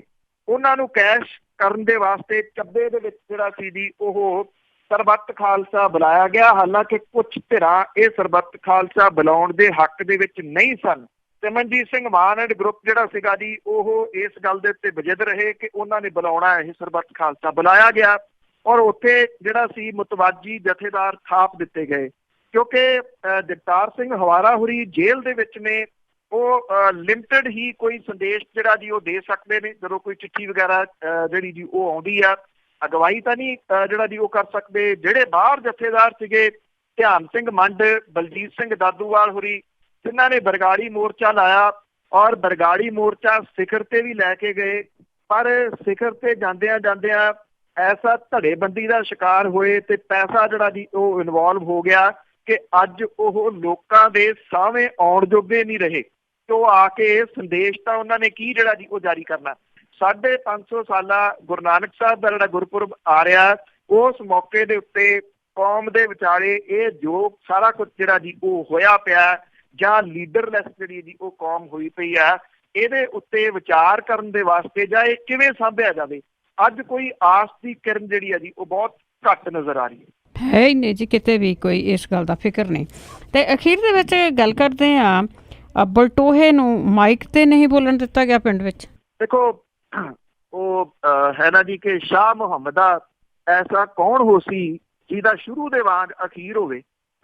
ਜਿਹੜਾ ਵਿਰਸਾ ਸਿੰਘ ਬਲਟੋਹਾ ਜੀ, ਉਹਦੀ ਚੜ੍ਹਾਈ ਕਿੰਨੀ ਕੁ ਹੁੰਦੀ ਸੀ ਇਸ ਏਰੀਏ ਦੇ ਵਿੱਚ, ਉਹਦੇ ਤੋਂ ਬਿਨਾਂ ਪਤਾ ਨਹੀਂ ਸੀ ਫਰਕਦਾ। ਜਿਹੜਾ ਵਿਧਾਨ ਸਭਾ ਦੇ ਵਿੱਚ ਵੀ ਕਹਿੰਦਾ ਸੀ ਮੈਂ ਤਾਂ ਕੱਲ ਵੀ ਅੱਤਵਾਦੀ ਸੀ, ਮੈਂ ਤਾਂ ਅੱਜ ਵੀ ਅੱਤਵਾਦੀ ਹਾਂ, ਜੋ ਕਰਨਾ ਕਰ ਲਓ। ਜਿਹੜੀ ਸੱਤਾ ਸੀ ਉਹ ਬਦਲੀ, ਅਕਾਲੀ ਸੱਤਾਹੀਣ ਹੋ ਗਏ। ਵਿਰਸਾ ਸਿੰਘ ਬਲਟੋਹਾ ਆਪ ਜਿਹੜਾ ਜੀ ਉਹ ਚੋਣ ਹਾਰ ਗਿਆ ਤੇ ਉਦੋਂ ਬਾਅਦ ਉਹਦੇ ਉੱਤੇ ਇੱਕ ਪੁਰਾਣਾ ਜਿਹੜਾ ਕਤਲ ਦਾ ਕੇਸ ਸੀ ਉਹ ਨਿਕਲ ਆਇਆ। ਵਿਰਸਾ ਸਿੰਘ ਬਲਟੋਹਾ ਦੀ ਬੋਲਬਾਣੀ ਇਹੋ ਜਿਹੀ ਆ ਕਿ ਉਹਦੇ ਜ਼ਬਾਨ ਦਾ ਰਸ ਜਿਹੜਾ ਜੀ ਅਕਸਰ ਟਪਕਦਾ ਵੇਖਿਆ ਜਾ ਸਕਦਾ। ਉਹ ਚਾਹੇ ਕਿਸੇ ਟੀਵੀ ਚੈਨਲ ਤੇ ਬੈਠਾ ਹੋਵੇ ਤੇ ਚਾਹੇ ਉਹ ਕਿਸੇ ਪ੍ਰੈਸ ਕਾਨਫਰੰਸ ਦੇ ਵਿੱਚ ਜਿਹੜਾ ਜੀ ਉਹ ਬੈਠਾ ਹੋਵੇ। ਹਰੇਕ ਬੰਦੇ ਨੂੰ ਕੁੱਤਿਆ ਬਿੱਲਿਆ ਕਹਿ ਕੇ ਬੋਲਣ ਵਾਲਾ ਜਿਹੜਾ ਵਿਰਸਾ ਸਿੰਘ ਬਲਟੋਹਾ, ਉਹਨੂੰ ਸ਼ਾਇਦ ਇਹ ਨਹੀਂ ਸੀ ਪਤਾ ਕਿ ਉਹਦੇ ਏਰੀਏ ਦੇ ਵਿੱਚ ਉਹਨੂੰ ਜਿਹੜਾ ਜੀ ਮਾਈਕ ਦੇ ਉੱਤੇ ਨਹੀਂ ਬੋਲਣ ਦਿੱਤਾ ਜਾਊਗਾ। ਪੱਟੀ ਸ਼ਹਿਰ ਦੇ ਡਾਕਟਰ ਸੁਦਰਸ਼ਨ ਤ੍ਰਿਹਨ ਦੀ ਹੱਤਿਆ ਸੰਬੰਧੀ ਸਰਕਾਰ ਦੇ ਵੱਲੋਂ ਫੇਰ ਤੋਂ ਚਾਲੂ ਕੀਤੇ ਕੇਸ ਦੇ ਬਾਰੇ ਸਰਹੱਦੀ ਖੇਤਰ ਦੇ ਪਿੰਡ ਦਾਸੂਵਾਲ ਦੇ ਵਿੱਚ ਬੱਬਰ ਖਾਲਸਾ ਇੰਟਰਨੈਸ਼ਨਲ ਦੇ ਆਗੂ ਸੁਖਦੇਵ ਸਿੰਘ ਬੱਬਰ ਦੀ ਬਰਸੀ ਦੇ ਮੌਕੇ ਦੇ ਉੱਤੇ ਸਪਸ਼ਟੀਕਰਨ ਦੇਣ ਤੇ ਹਾਜ਼ਰ ਲੋਕਾਂ ਦੇ ਵੱਲੋਂ ਰੋਕੇ ਜਾਣ ਤੇ ਕਰਕੇ ਨਮੋਸ਼ੀ ਦਾ ਸਾਹਮਣਾ ਵਿਰਸਾ ਸਿੰਘ ਬਲਟੋਹਾ ਨੂੰ ਕਰਨਾ ਪਿਆ। ਇਸ ਸਮਾਗਮ ਦੇ ਵਿੱਚ ਵੱਡੀ ਗਿਣਤੀ ਦੇ ਵਿੱਚ ਆਗੂਆਂ ਨੂੰ ਸੱਦਾ ਜਿਹੜਾ ਜੀ ਉਹ ਦਿੱਤਾ ਗਿਆ ਸੀਗਾ ਜੀ। ਪ੍ਰੋਫੈਸਰ ਬਲਜਿੰਦਰ ਸਿੰਘ ਜਿਹੜਾ ਸਟੇਜ ਚਲਾ ਰਿਹਾ ਸੀਗਾ, ਉਹਨੇ ਇਹ ਕਿਹਾ ਕਿ ਕਿਸੇ ਧਿਰ ਦੇ ਉੱਤੇ ਰਾਜਸੀ ਹਮਲੇ ਕਰਨ ਤੋਂ ਗਰੇਜ ਕੀਤਾ ਜਾਵੇ। ਬਹੁਤੇ ਜਿਹੜੇ ਬੁਲਾਰੇ ਸੀ ਉਹਨਾਂ ਨੇ ਆਪਣੇ ਭਾਸ਼ਣਾਂ ਦੇ ਵਿੱਚ ਸੁਰ ਤਿੱਖੀ ਰੱਖੀ, ਜਿਹੜੀ ਕਿ ਸ਼੍ਰੋਮਣੀ ਅਕਾਲੀ ਦਲ ਦੇ ਖਿਲਾਫ ਜਾਂਦੀ ਸੀਗੀ। ਜਦੋਂ ਜਿਹੜਾ ਸੀਗਾ ਵਿਰਸਾ ਸਿੰਘ ਬਲਟੋਹਾ ਬੋਲਣ ਲੱਗਿਆ ਤਾਂ ਉਹਨੇ ਸੰਬੋਧਨ ਦੇ ਦੌਰਾਨ ਆਪਣੇ ਖਿਲਾਫ ਡਾਕਟਰ ਸੁਦਰਸ਼ਨ ਤ੍ਰਿਹਨ ਦੇ ਕਤਲ ਦੇ ਬਾਰੇ ਕੇਸ ਫਿਰ ਤੋਂ ਸ਼ੁਰੂ ਕਰਨ ਦੇ ਬਾਰੇ ਜਦੋਂ ਸਪਸ਼ਟੀਕਰਨ ਦੇਣ ਲੱਗਿਆ ਤਾਂ ਉੱਥੇ ਬੈਠੇ ਜਿਹੜੇ ਲੋਕ ਸੀ ਉਹਨਾਂ ਨੇ ਵੱਡੀ ਗਿਣਤੀ ਦੇ ਵਿੱਚ ਉਹਦਾ ਵਿਰੋਧ ਕਰਨਾ ਸ਼ੁਰੂ ਕਰ ਦਿੱਤਾ। ਪਿੱਛੋਂ ਮਾਈਕ ਬੰਦ ਕਰਤਾ। ਦੋ ਜਿਹੜੇ ਬੰਦੇ ਸੀ ਉਹਨਾਂ ਨੇ ਉੱਠ ਕੇ ਮਾਈਕ ਉਹਦੇ ਹੱਥ ਦੇ ਵਿੱਚੋਂ ਖੋਲਿਆ ਤੇ ਉਹਨੂੰ ਉੱਥੋਂ ਚਲੇ ਜਾਣ ਦੇ ਵਾਸਤੇ ਜਿਹੜਾ ਜੀ ਉਹ ਕਿਹਾ। ਵਿਰਸਾ ਸਿੰਘ ਬਲਟੋਹਾ ਜਿਹੜਾ ਸੀਗਾ ਜੀ ਉਹਨੇ ਕਿਹਾ ਕਿ ਉਹਨੇ ਹਦਾਇਤਾਂ ਦੀ ਉਲੰਘਣਾ ਨਹੀਂ ਕੀਤੀ। ਉਹ ਸਰਕਾਰ ਦੇ ਵੱਲੋਂ ਕੀਤੀਆਂ ਜਾ ਰਹੀਆਂ ਵਧੀਕੀਆਂ ਦੇ ਬਾਰੇ ਆਪਣੇ ਕੇਸ ਦਾ ਹਵਾਲਾ ਜਿਹੜਾ ਜੀ ਉਹ ਦੇ ਰਿਹਾ ਸੀਗਾ। ਪਰ ਵਿਰਸਾ ਸਿੰਘ ਬਲਟੋਹਾ ਦੇ ਹੱਥੋਂ ਜਿਹੜਾ ਜੀ ਉਹ ਮਾਈਕ ਖੋਲਿਆ ਗਿਆ ਔਰ ਉੱਥੇ ਉਹਨੂੰ ਬੋਲਣ ਨਹੀਂ ਜਿਹੜਾ ਜੀ ਉਹ ਦਿੱਤਾ ਗਿਆ। ਔਰ ਜਦੋਂ ਮਾਈਕ ਉਹਦੇ ਹੱਥ ਦੇ ਵਿੱਚ ਨਹੀਂ ਰਿਹਾ ਤੇ ਫਿਰ ਵਿਰਕਸ਼ਾ ਸਿੰਘ ਬਲਟੋਹਾ ਉੱਥੇ ਬੈਠਿਆ ਵੀ ਨਹੀਂ, ਕਿਉਂਕਿ ਜਿਹੜੇ ਸਿਆਸੀ ਆਗੂ ਹੁੰਦੇ ਆ ਉਹ ਬੈਠਣ ਨਹੀਂ ਆਉਂਦੇ, ਉਹ ਸੁਣਨ ਨਹੀਂ ਆਉਂਦੇ, ਉਹ ਤਾਂ ਅਕਸਰ ਮਾਈਕ ਫੜ ਕੇ ਜਿਹੜਾ ਜੀ ਬੋਲਣ, ਇਹ ਸਿਰਫ ਬੋਲਣ ਆਉਂਦੇ ਆ। ਜਿੱਥੇ ਬੋਲਣ ਨਾ ਦਿੱਤਾ ਜਾਵੇ ਫਿਰ ਉੱਥੋਂ ਉਹਨਾਂ ਨੇ ਟਿੱਬਣਾ ਹੀ ਹੁੰਦਾ। ਬਿਲਕੁਲ ਜੀ, ਚਲੋ ਲੋਕ ਤੇ ਉੱਠੇ ਨਾ ਜਾਗੇ ਆ। ਸਰੋਤੇ ਤੁਸੀਂ ਵੀ ਹੁਣ ਕਾਲ ਕਰ ਸਕਦੇ ਹੋ 4082725200 ਸਟੂਡੀਓ ਦਾ ਫੋਨ ਨੰਬਰ ਆ। ਅਸੀਂ ਆਉਂਦੇ ਹਾਂ ਇੱਕ ਛੋਟੀ ਜਿਹੀ ਬ੍ਰੇਕ ਲਾ ਕੇ। ਸਟੂਡੀਓ ਦਾ phone number 408 272 5200। Punjabi radio US ਸੁਣ ਰਹੇ ਸਾਰੇ ਸਰੋਤਿਆਂ ਦਾ ਇੱਕ ਵਾਰੀ ਫਿਰ ਸਵਾਗਤ ਕਰਦੇ। ਤੁਸੀਂ ਜੁੜੇ ਹੋਏ ਪੰਜਾਬੀ ਰੇਡੀਓ US ਨਾਲ ਪ੍ਰੋਗਰਾਮ ਖਬਰ ਤੇ ਨਜ਼ਰ। ਇਸ ਹਿੱਸੇ ਦੇ ਵਿੱਚ ਤੁਸੀਂ ਸਵਾਲ ਕਰ ਸਕਦੇ ਹੋ ਤੇ ਤੁਹਾਡੇ ਕੋਲ ਕੋਈ ਵੀ ਸਵਾਲ ਆ 4082725200 ਸਟੂਡੀਓ ਦਾ ਫੋਨ ਨੰਬਰ ਹੈ, ਕਾਲ ਕਰ ਸਕਦੇ ਹੋ। ਸਾਡੇ ਨਾਲ ਦੁਆਰਾ ਜੁੜ ਚੁੱਕੇ ਬਲਤੇਜ ਪੰਨੂ ਜੀ, ਇੱਕ ਵਾਰੀ ਫਿਰ ਸਵਾਗਤ ਕਰਦੇ ਜੀ। ਮਿਹਰਬਾਨੀ ਜੀ, ਧੰਨਵਾਦ। ਸਾਡੇ ਨਾਲ ਸਾਡੇ ਕਾਲਰ ਜੁੜ ਚੁੱਕੇ ਨੇ ਜੀ। ਉਸ ਤੋਂ ਪਹਿਲਾਂ ਫੋਨ ਨੰਬਰ ਇੱਕ ਵਾਰੀ ਫਿਰ 4082725200 ਸਟੂਡੀਓ ਦਾ ਫੋਨ ਨੰਬਰ ਹੈ, ਇੱਥੇ ਕਾਲ ਕਰਕੇ ਕੋਈ ਵੀ ਸਵਾਲ ਪੁੱਛ ਸਕਦੇ ਹੋ। ਸਾਡੇ ਨਾਲ ਜੁੜੇ ਨੇ ਰਾਜ। ਹਾਂਜੀ ਭੈਣ ਜੀ, ਸਤਿ ਸ਼੍ਰੀ ਅਕਾਲ। ਸਤਿ ਸ਼੍ਰੀ ਅਕਾਲ ਜੀ, ਸਤਿ ਸ਼੍ਰੀ ਅਕਾਲ। ਬਾਈ ਸਵਾਲ ਮੇਰੇ ਦੋ ਆ। ਪਹਿਲਾ ਤਾਂ ਇਹ ਕਿ ਪਿਛਲੇ 2 ਦਿਨਾਂ 'ਚ ਜਿੱਦਾਂ ਦੀਆਂ ਪੁਲਿਸ ਦੀਆਂ ਵੀਡੀਓ ਆਈਆਂ, ਕਦੀ ਕਿਸੇ ਦੇ ਚਪੇੜਾਂ ਮਾਰਦੀਆਂ, ਕਦੀ ਕਿਸੇ ਨੂੰ ਢਾਹ ਲਿਆ, ਇਹਨਾਂ ਦੀ ਲੱਗਦਾ ਸੰਗਲੀ ਖੁੱਲ ਗਈ ਆ ਬਿਲਕੁਲ ਹੀ ਕਿ ਇਹਨਾਂ ਨੂੰ ਰੋਕਣਾ ਤਾਂ ਕੀ ਸੀ ਨਵੀਂ ਸਰਕਾਰ ਨੇ, ਤਾਂ ਅਕਾਲੀਆਂ ਨਾਲੋਂ ਵੀ ਜ਼ਿਆਦਾ ਬੇੜਾ ਗਰਕ ਗਿਆ। ਦੂਸਰਾ ਮੇਰਾ ਸਵਾਲ ਹੈ ਕਿ ਜਿਵੇਂ ਅਕਾਲ ਤਖ਼ਤ ਸਾਹਿਬ ਤੇ ਹਮਲਾ ਹੁੰਦਾ ਤੇ ਉਸ ਤੋਂ ਬਾਅਦ ਹਰ ਇੱਕ ਬੰਦੇ ਦੇ ਦਿਮਾਗ 'ਚ ਉਸ ਟਾਈਮ ਆਇਆ ਕਿ ਹਰ ਇੱਕ ਨਹੀਂ ਤਾਂ ਬਹੁਤ ਜ਼ਿਆਦਾ ਲੋਕਾਂ ਦੇ ਦਿਮਾਗ 'ਚ ਆਇਆ ਕਿ ਆਪਣਾ ਘਰ ਚਾਹੀਦਾ ਤੇ ਉਹਨੀ ਹਥਿਆਰ ਚੱਕੇ। ਜਿਸ ਤਰੀਕੇ ਨਾਲ ਹੁਣ 370 ਧਾਰਾ ਹਟਾਈ ਗਈ ਆ ਤੇ ਉੱਥੇ ਤਾਂ ਮਾਹੌਲ ਪਹਿਲਾਂ ਹੀ ਬੈਡ ਸੀ ਤੇ ਉਹਦੇ ਨਾਲ ਇਹ ਨਹੀਂ ਲੱਗਦਾ ਕਿ ਉੱਥੇ ਦੇ ਲੋਕੀ ਹੋਰ ਇਸ ਮਾਮਲੇ ਦੇ ਵਿੱਚ ਹਥਿਆਰ ਚੱਕ ਕੇ ਲੜਨ ਦੀ ਟਰਾਈ ਕਰਨਗੇ ਜਾਂ ਉੱਥੇ ਦੇ ਲੋਕ ਫਾਈਟ ਕਰਨ ਦੀ ਟਰਾਈ ਕਰਨਗੇ, ਕਿਉਂਕਿ ਸਰਕਾਰਾਂ ਕਿਸੇ ਵੀ ਮੁਲਕ ਦੇ ਨਾਲ ਜਿੱਤਿਆ ਤਾਂ ਨਹੀਂ ਜਾ ਸਕਦਾ ਹੁੰਦਾ ਕੰਟਰੀ ਦੇ ਵਿੱਚੋਂ ਲੜਾਈ ਲੜ ਕੇ, ਪਰ ਉਹ 5-10 ਸਾਲ ਜਿੱਦਾਂ ਦਾ ਕੰਮ ਹੁੰਦਾ ਰਿਹਾ ਉਹਦੇ ਨਾਲ ਨੁਕਸਾਨ ਤਾਂ ਉਹਨਾਂ ਦਾ ਵੀ ਬਹੁਤ ਹੋਊਗਾ ਤੇ ਨੁਕਸਾਨ ਉਹ ਬਾਕੀ ਪ੍ਰਾਪਰਟੀ ਦਾ ਵੀ ਕਰਨਗੇ ਸਾਰਿਆਂ ਦਾ। ਇਹਦੇ ਬਾਰੇ ਇਹਨਾਂ ਨੂੰ ਸੋਚਣਾ ਚਾਹੀਦਾ ਸੀ, ਜਾਂ ਕਿੰਨਾ ਕੁ ਚਿਰ ਲੱਗੂਗਾ ਕਿ ਉਹ ਲੋਕ ਸ਼ਾਂਤ ਹੋ ਜਾਣਗੇ ਜਾਂ ਨਹੀਂ ਹੋਣਗੇ ਜੀ। ਇਹ ਸਵਾਲ ਸੀ ਮੇਰੇ। ਥੈਂਕ ਯੂ ਜੀ। ਦੇਖੋ, ਜਿਹੜੀ ਪਹਿਲੀ ਗੱਲ ਤੁਸੀਂ ਕਹੀ ਆ ਇਹ ਗੱਲ ਠੀਕ ਹੈ ਜੀ। ਥਾਂ ਥਾਂ ਦੇ ਉੱਤੇ ਇੱਕ ਜਗ੍ਹਾ ਖਲਚੀਆਂ ਉਹਨੇ ਰੋਕ ਕੇ ਬੱਸ ਡਰਾਈਵਰ ਉਹਦੀ ਪੱਗ ਲਾਤੀ, ਚਪੇੜ ਮਾਰਤੀ। ਇੱਕ ਮੁੰਡੇ ਨੂੰ ਰੋਕਿਆ, ਇਹ ਹੈਗੀ ਆ ਜਿਹੜੀ ਜੀ ਭੁੱਚੋ ਮੰਡੀ ਦੀ ਘਟਨਾ, ਉਹਨੂੰ ਰੋਕ ਕੇ ਉਹਨੂੰ ਥੱਪੜ ਜਿਹੜਾ ਜੀ ਉਹ ਮਾਰ ਦਿੱਤਾ। ਪਰਸੋਂ ਇੱਕ ਜਿਹੜਾ ਸੀਗਾ ਜੀ ਮੁਨਸ਼ੀ, ਉਹਦੇ ਤੋਂ ਕਰੋੜਾਂ ਰੁਪਏ ਦੀ ਡਰੱਗ ਫੜੀ ਗਈ ਸੀ। ਕੱਲ ਅੰਮ੍ਰਿਤਸਰ ਤੋਂ 2 ASI ਜਿਹੜੇ ਆ ਜੀ ਉਹ STF ਨੇ ਫੜੇ ਆ, ਜਿਨ੍ਹਾਂ ਤੋਂ ਵੱਡੀ ਮਾਤਰਾ ਦੇ ਵਿੱਚ ਡਰੱਗ ਫੜੀ ਗਈ ਹੈ ਜੀ।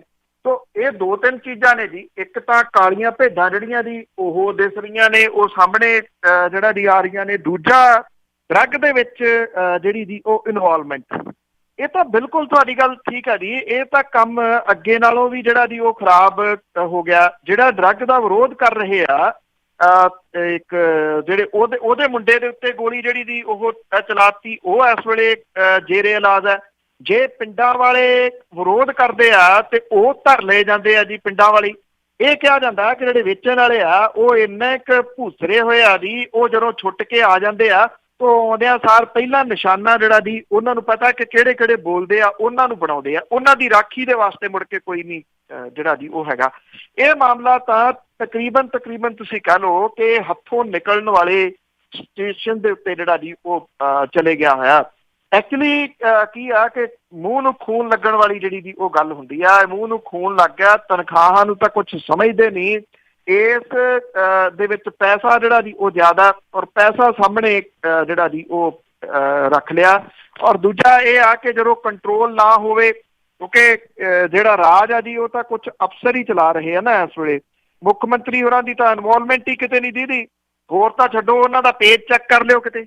ਉਹ ਪੋਸਟਾਂ ਉਹਦੇ ਉੱਤੇ ਪਾਉਂਦਾ, ਪਤਾ ਨਹੀਂ ਕੌਣ ਪਾਉਂਦਾ ਪੋਸਟਾਂ ਜਿਹੜੀਆਂ ਦੀ ਉਹਦੇ ਥੱਲੇ ਕਮੈਂਟ ਕੋਈ ਨਹੀਂ ਪੜ੍ਹਦਾ। ਜੋ ਉਹਦੇ ਥੱਲੇ ਹੇਠ ਜਿਹੜੇ ਦੀ ਉਹ ਕਮੈਂਟ ਆਉਂਦੇ ਆ, ਉਹ ਲੋਕਾਂ ਦੀ ਇਸ ਵੇਲੇ ਜਿਹੜੀ ਮਾਨਸਿਕ ਦਿਸ਼ਾ ਹੈ, ਲੋਕ ਕੀ ਸੋਚਦੇ ਆ ਸਰਕਾਰ ਦੇ ਬਾਰੇ, ਉਹਦੀ ਇੱਕ ਵੱਡੀ ਮਿਸਾਲ ਜਿਹੜੀ ਹੈ ਜੀ ਉਹ ਕਹੀ ਜਾ ਸਕਦੀ ਹੈ। ਦੂਜਾ ਜਿਹੜਾ ਤੁਸੀਂ ਸਵਾਲ ਜੰਮੂ ਕਸ਼ਮੀਰ ਦੇ ਬਾਰੇ ਦੇ ਵਿੱਚ ਪੁੱਛਿਆ, ਦੇਖੋ ਜਿਹੜੇ ਹਥਿਆਰਬੰਦ ਜਿਹੜੇ ਸੰਘਰਸ਼ ਜਾਂ ਲੜਾਈ ਜਿਹੜੀ ਹੈ ਜੀ ਉਹ ਫੇਲ ਹੋ ਚੁੱਕਿਆ ਹੋਇਆ ਸਿਸਟਮ ਹੈ। ਹਥਿਆਰਾਂ ਦੇ ਨਾਲ ਨਹੀਂ ਜਿੱਤਿਆ ਜਾ ਸਕਦਾ, ਨਾ ਲੜਿਆ ਜਾ ਸਕਦਾ। ਪੰਜਾਬ ਨੇ ਇੰਨਾ ਕੁ ਨੁਕਸਾਨ ਜਿਹੜਾ ਜੀ ਉਹ ਕਰਾਇਆ ਕਿ ਅਜੇ ਵੀ ਪੈਰਾਂ ਸਿਰ ਨਹੀਂ ਜਿਹੜਾ ਜੀ ਉਹ ਆ ਰਿਹਾ। ਫਿਰ ਕੀਤਾ ਕੀ ਜਾਵੇ ਆਪਣੇ ਹੱਕਾਂ ਦੇ ਵਾਸਤੇ ਜਿਹੜਾ ਜੀ ਉਹ ਲੜਨ ਦੇ ਵਾਸਤੇ। ਉਹ ਯੂਨਾਈਟ ਹੋ ਕੇ ਲੋਕਾਂ ਨੂੰ ਸਿਆਸਤ ਜਿਹੜੀ ਆ ਜੀ ਉਹ ਬਦਲਣੀ ਪਊਗੀ। ਇਹ ਨਹੀਂ ਜਿਹੜਾ ਜੀ ਹੋ ਸਕਦਾ ਕਿ ਕੱਲ ਨੂੰ ਇਹ ਕਿਸੇ ਨੂੰ ਇਹ ਕਹਿ ਰਿਹਾ ਵੀ ਤੁਸੀਂ ਹਥਿਆਰਬੰਦ ਜਿਹੜਾ ਜੀ ਉਹ ਲੜੋ। ਇਹਦੇ ਨਾਲ ਇਹ ਹੋਇਆ ਕਿ ਸਿਆਸੀ ਲੋਕ ਜਿਹੜੇ ਆ ਨਾ ਜੀ ਉਹ ਤਾਂ ਏਦਾਂ ਦੇ ਬਿਆਨਬਾਜ਼ੀ ਕਰ ਸਕਦੇ ਆ ਕਿ ਤਕੜੇ ਹੋ ਜੀ, ਹਥਿਆਰ ਚੁੱਕ ਲਓ, ਕਿਉਂਕਿ ਉਹਨਾਂ ਨੂੰ ਇਹ ਲੱਗਦਾ ਹੁੰਦਾ ਜਦੋਂ ਉਹਨਾਂ ਦਾ ਵੱਸ ਨਹੀਂ ਚੱਲਦਾ ਫਿਰ ਉਹ ਮੁੰਡਿਆਂ ਦੇ ਹੱਥਾਂ 'ਚ ਹਥਿਆਰ ਫੜਾ ਦਿੰਦੇ ਆ, ਲੋਕਾਂ ਦੇ ਪੁੱਤ ਮਰਦੇ ਆ। ਔਰ ਸਭ ਤੋਂ ਵੱਡੀ ਮਿਸਾਲ ਅਕਾਲੀ ਦਲ ਦੀ ਆ, ਜਿਨ੍ਹਾਂ ਨੇ ਧਰਮ ਯੁੱਧ ਮੋਰਚਾ ਲਾਇਆ। ਕਿੰਨੇ ਘਰ ਜਿਹੜੇ ਦੀ ਉਹ ਤਬਾਹ ਹੋ ਗਏ, ਉਹ ਤਾਂ ਮੁੜ ਕੇ ਵਸੇ ਹੀ ਨਾ, ਉਹਨਾਂ ਦੇ ਚੁੱਲ੍ਹਿਆਂ 'ਚ ਤਾਂ ਘਾਹ ਉੱਗ ਪਏ। ਇਹ ਲੋਕ ਕਿੱਥੇ ਦੇ ਕਿੱਥੇ ਪਹੁੰਚ ਗਏ। ਜਿਹੜੇ ਰਾਜਾਂ ਨੂੰ ਵੱਧ ਅਧਿਕਾਰਾਂ ਦੀ ਜਿਹੜੀ ਗੱਲ ਕਰਦੇ ਸੀ ਅੱਜ ਕਿੱਥੇ ਖੜੇ ਆ ਜੀ। ਉਹ ਜਦੋਂ ਇੱਕ ਸੂਬੇ ਦੇ ਹੱਕ ਕੁਚਲੇ ਗਏ, ਉਹ ਸੂਬਾ ਹੀ ਨਹੀਂ ਰਿਹਾ, ਉਹਦੀ ਸੂਬੇ ਦੀ ਹੋਂਦ ਹੀ ਖਤਮ ਜਿਹੜੀ ਦੀ ਉਹ ਕਰ ਦਿੱਤੀ ਗਈ। ਫਿਰ ਇਹ ਉਹਦੇ ਹੱਕ 'ਚ ਬੋਲ ਰਿਹਾ। ਉਹ ਭੇਡਾਂ ਵਾਲੀ ਜਿਹੜੀ ਮੈਂ ਗੱਲ ਜਿਹੜੀ ਉਹ ਸੁਣਾਈ ਆ, ਇਹ ਜਿਹੜੀਆਂ ਮਾਈਨੋਰਿਟੀਜ਼ ਨੇ ਜਿਨ੍ਹਾਂ ਦੇ ਉੱਤੇ ਚਾਹੇ ਉਹ ਦੁਨੀਆ ਦੇ ਵਿੱਚ ਜਿਹੜਾ ਦੀ ਉਹ ਰਹਿੰਦੇ ਆ, ਉਹਨਾਂ ਨੂੰ ਯੂਨਾਈਟ ਹੋਣਾ ਪਊਗਾ। ਯੂਨਾਈਟ ਕਰਨ ਦੇ ਵਾਸਤੇ ਕਿਸੇ ਯੋਗ ਅਗਵਾਈ ਦੀ ਜ਼ਰੂਰਤ ਹੈ। ਮੈਂ ਕਈ ਵਾਰੀ ਇਸ ਪ੍ਰੋਗਰਾਮ ਦੇ ਵਿੱਚ ਇੱਕ ਗੱਲ ਜਿਹੜੀ ਜੀ ਉਹ ਛੋਹੀ ਆ, ਪਤਾ ਨਹੀਂ ਉਹ ਉੱਥੇ ਕੀ ਰਹਿ ਜਾਂਦੀ ਆ। ਨਾ ਉਹਦਾ ਕਦੀ ਕਿਸੇ ਨੇ ਅੱਗੋਂ ਕੋਈ ਰਿਐਕਸ਼ਨ ਦਿੱਤਾ, ਨਾ ਉਹਨੂੰ ਅੱਗੋਂ ਕਦੀ ਜਿਹੜਾ ਜੀ ਉਹਦਾ ਕੋਈ ਮੋੜਵਾਂ ਸਵਾਲ ਜਿਹੜਾ ਜੀ ਆਇਆ ਕਿ ਕਿਵੇਂ ਹੋਵੇ। ਉਹ ਸਵਾਲ ਇਹ ਆ ਕਿ ਜਿਹੜੇ ਮਨੁੱਖੀ ਅਧਿਕਾਰਾਂ ਦੇ ਵਾਸਤੇ ਲੜਨ ਵਾਲੇ ਲੋਕ, ਹਿਊਮਨ ਰਾਈਟਸ ਦੀ ਗੱਲ ਕਰਨ ਵਾਲੇ ਲੋਕ ਹੌਲੀ ਹੌਲੀ ਮਾਰ ਦਿੱਤੇ ਗਏ। ਮਾਰ ਸਰੀਰਕ ਰੂਪ ਦੇ ਵਿੱਚ ਨਹੀਂ, ਕਈ ਤਰੀਕੇ ਦੇ ਨਾਲ ਜਿਹੜਾ ਜੀ ਉਹ ਮਾਰ ਦਿੱਤੇ ਗਏ। ਉਹ ਡਰਾ ਲਏ ਗਏ, ਉਹ ਭਜਾ ਲਏ ਗਏ ਕਿਸੇ ਨਾ ਕਿਸੇ ਰੂਪ 'ਚ। ਕਿਸੇ ਟਾਈਮ ਮਾੜੀ ਜੀ ਗੱਲ ਹੁੰਦੀ ਸੀਗੀ, ਹਿਊਮਨ ਰਾਈਟਸ ਦੇ ਨਾਲ ਜੁੜੀਆਂ ਹੋਈਆਂ ਜਥੇਬੰਦੀਆਂ ਉੱਠ ਕੇ ਖੜੀਆਂ ਹੋ ਜਾਂਦੀਆਂ ਸੀ। ਆਹ ਵੂਮਨ ਕਮਿਸ਼ਨ ਹੈ, ਕਿੱਥੇ ਸੁੱਤਾ ਪਿਆ। ਮਨੋਹਰ ਲਾਲ ਖੱਟੜ ਕੀ ਬੋਲੀ ਜਾਂਦਾ, ਉੱਥੇ ਗੋਇਲ ਇੱਕ ਜਿਹੜਾ ਜੀ ਬੋਰਡ ਲਾ ਕੇ ਬੈਠਾ ਹੋਇਆ। IT ਵਿੰਗ ਜਿਹੜਾ ਭਾਰਤੀ ਜਨਤਾ ਪਾਰਟੀ ਦਾ, ਉਹਨੇ ਅੱਤ ਮਚਾਈ ਪਈ ਆ, ਧਮੱਚੜ ਪਾਇਆ ਪਿਆ ਸੋਸ਼ਲ ਮੀਡੀਆ ਦੇ ਉੱਤੇ। ਕੋਈ ਪੁੱਛਣ ਵਾਲਾ ਹੀ ਨਹੀਂ ਹੈਗਾ ਜੀ।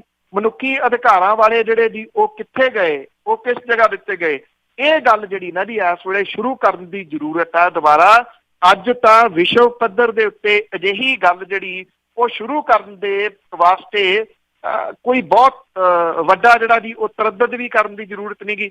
ਹਾਂ, ਇੰਨਾ ਕੁ ਜਿਹੜਾ ਜੀ ਉਹ ਜ਼ਰੂਰ ਕੀਤਾ ਆਉਂਦੇ ਦਿਨਾਂ ਦੇ ਦੌਰਾਨ ਜਾਣਕਾਰੀ ਜਿਹੜੀ ਜੀ ਦੇਵਾਂਗੇ। ਜੇ ਇਹ ਪੋਸੀਬਲ ਹੋ ਸਕਿਆ ਤਾਂ ਮੈਂ ਇਹ ਜ਼ਰੂਰ ਕਹੂੰਗਾ ਜੀ ਕਿ ਇਹ ਅਜੇ ਇਹ ਨਹੀਂ ਕਿਹਾ ਜਾ ਸਕਦਾ ਕਿ ਪੋਸੀਬਲ ਹੋ ਜਾਊਗਾ, ਪਰ ਵਿਸ਼ਵ ਪੱਧਰ ਦੇ ਉੱਤੇ ਇੱਕ ਯੂਨਾਈਟ ਹੋ ਕੇ ਕਮ ਸੇ ਕਮ ਇਕੱਠਾ ਹੋਇਆ ਜਾ ਸਕੇ ਕਿ ਜਿੱਥੇ ਕਿਤੇ ਹਿਊਮਨ ਰਾਈਟਸ ਦੀ ਉਲੰਘਣਾ ਜਿਹੜੀ ਹੁੰਦੀ ਆ, ਕੋਈ ਵੀ ਵਿਅਕਤੀ ਜਿਹੜਾ ਜੀ ਉਹ ਝੱਟ ਦੇਣੀ ਇੱਕ ਮੈਸੇਜ ਉੱਥੇ ਲਾ ਸਕੇ ਤੇ ਲੋਕ ਜਿਹੜੇ ਆ ਉਹ ਅੰਤਰਰਾਸ਼ਟਰੀ ਭਾਈਚਾਰੇ ਦੇ ਉੱਤੇ ਦਬਾਅ ਪਾ ਸਕਣ। ਇਹਦੇ ਉੱਤੇ ਮੈਂ ਪਰਸਨਲੀ ਤੌਰ ਦੇ ਉੱਤੇ ਕੰਮ ਜਿਹੜਾ ਜੀ ਉਹ ਕਰ ਰਿਹਾ। ਨਾਲ ਕੁਝ ਸੁਹਿਰਦ ਲੋਕ ਜਿਹੜੇ ਆ ਜੀ ਉਹ ਤੁਰੇ ਆ। ਪਤਾ ਨਹੀਂ ਇਹਦੇ ਵਿੱਚ ਸਕਸੈਸਫੁਲ ਹੋਇਆ ਜਾ ਸਕੂਗਾ ਜਾਂ ਨਹੀਂ, ਪਰ ਇੰਨਾ ਜ਼ਰੂਰ ਆ ਕੋਸ਼ਿਸ਼ ਹਰ ਹਾਲਤ ਦੇ ਵਿੱਚ ਜਿਹੜਾ ਜੀ ਉਹ ਕਰਾਂਗੇ। ਜਿੱਥੇ ਜਿੱਥੇ ਬੈਠੇ ਹੋ ਜਿਹੜੇ ਵੀ ਤਰੀਕੇ ਦੇ ਨਾਲ ਹੋ ਸਕਦਾ ਮਨੁੱਖੀ ਅਧਿਕਾਰਾਂ ਦੇ ਵਾਸਤੇ ਜਿਹੜਾ ਜੀ ਉਹ ਆਵਾਜ਼ ਬੁਲੰਦ ਕਰਨੀ ਸ਼ੁਰੂ ਕਰੋ। ਇਹੀ ਇੱਕ ਜਿਹੜਾ ਜੀ ਉਹ ਰਾਹ ਆ ਜੇ ਬਚਣਾ। ਨਹੀਂ ਤਾਂ ਵਾੜੇ ਵਾਲਾ ਕੱਲੇ ਕੱਲੇ ਨੂੰ ਇਹ ਕਹਿ ਕੇ ਖਾਈ ਜਾ ਰਿਹਾ ਕਿ ਭੇਡਾਂ ਨੇ, ਸ਼ੇਰ ਮੈਂ ਸਾਈਡ ਤੇ ਕਰਨੇ ਆ। ਸ਼ੇਰ ਕੋਈ ਵੀ ਨਹੀਂ ਹੈਗਾ ਜੀ। ਜੀ ਸਤਵਿੰਦਰ ਜੀ, ਸਤਿ ਸ਼੍ਰੀ ਅਕਾਲ।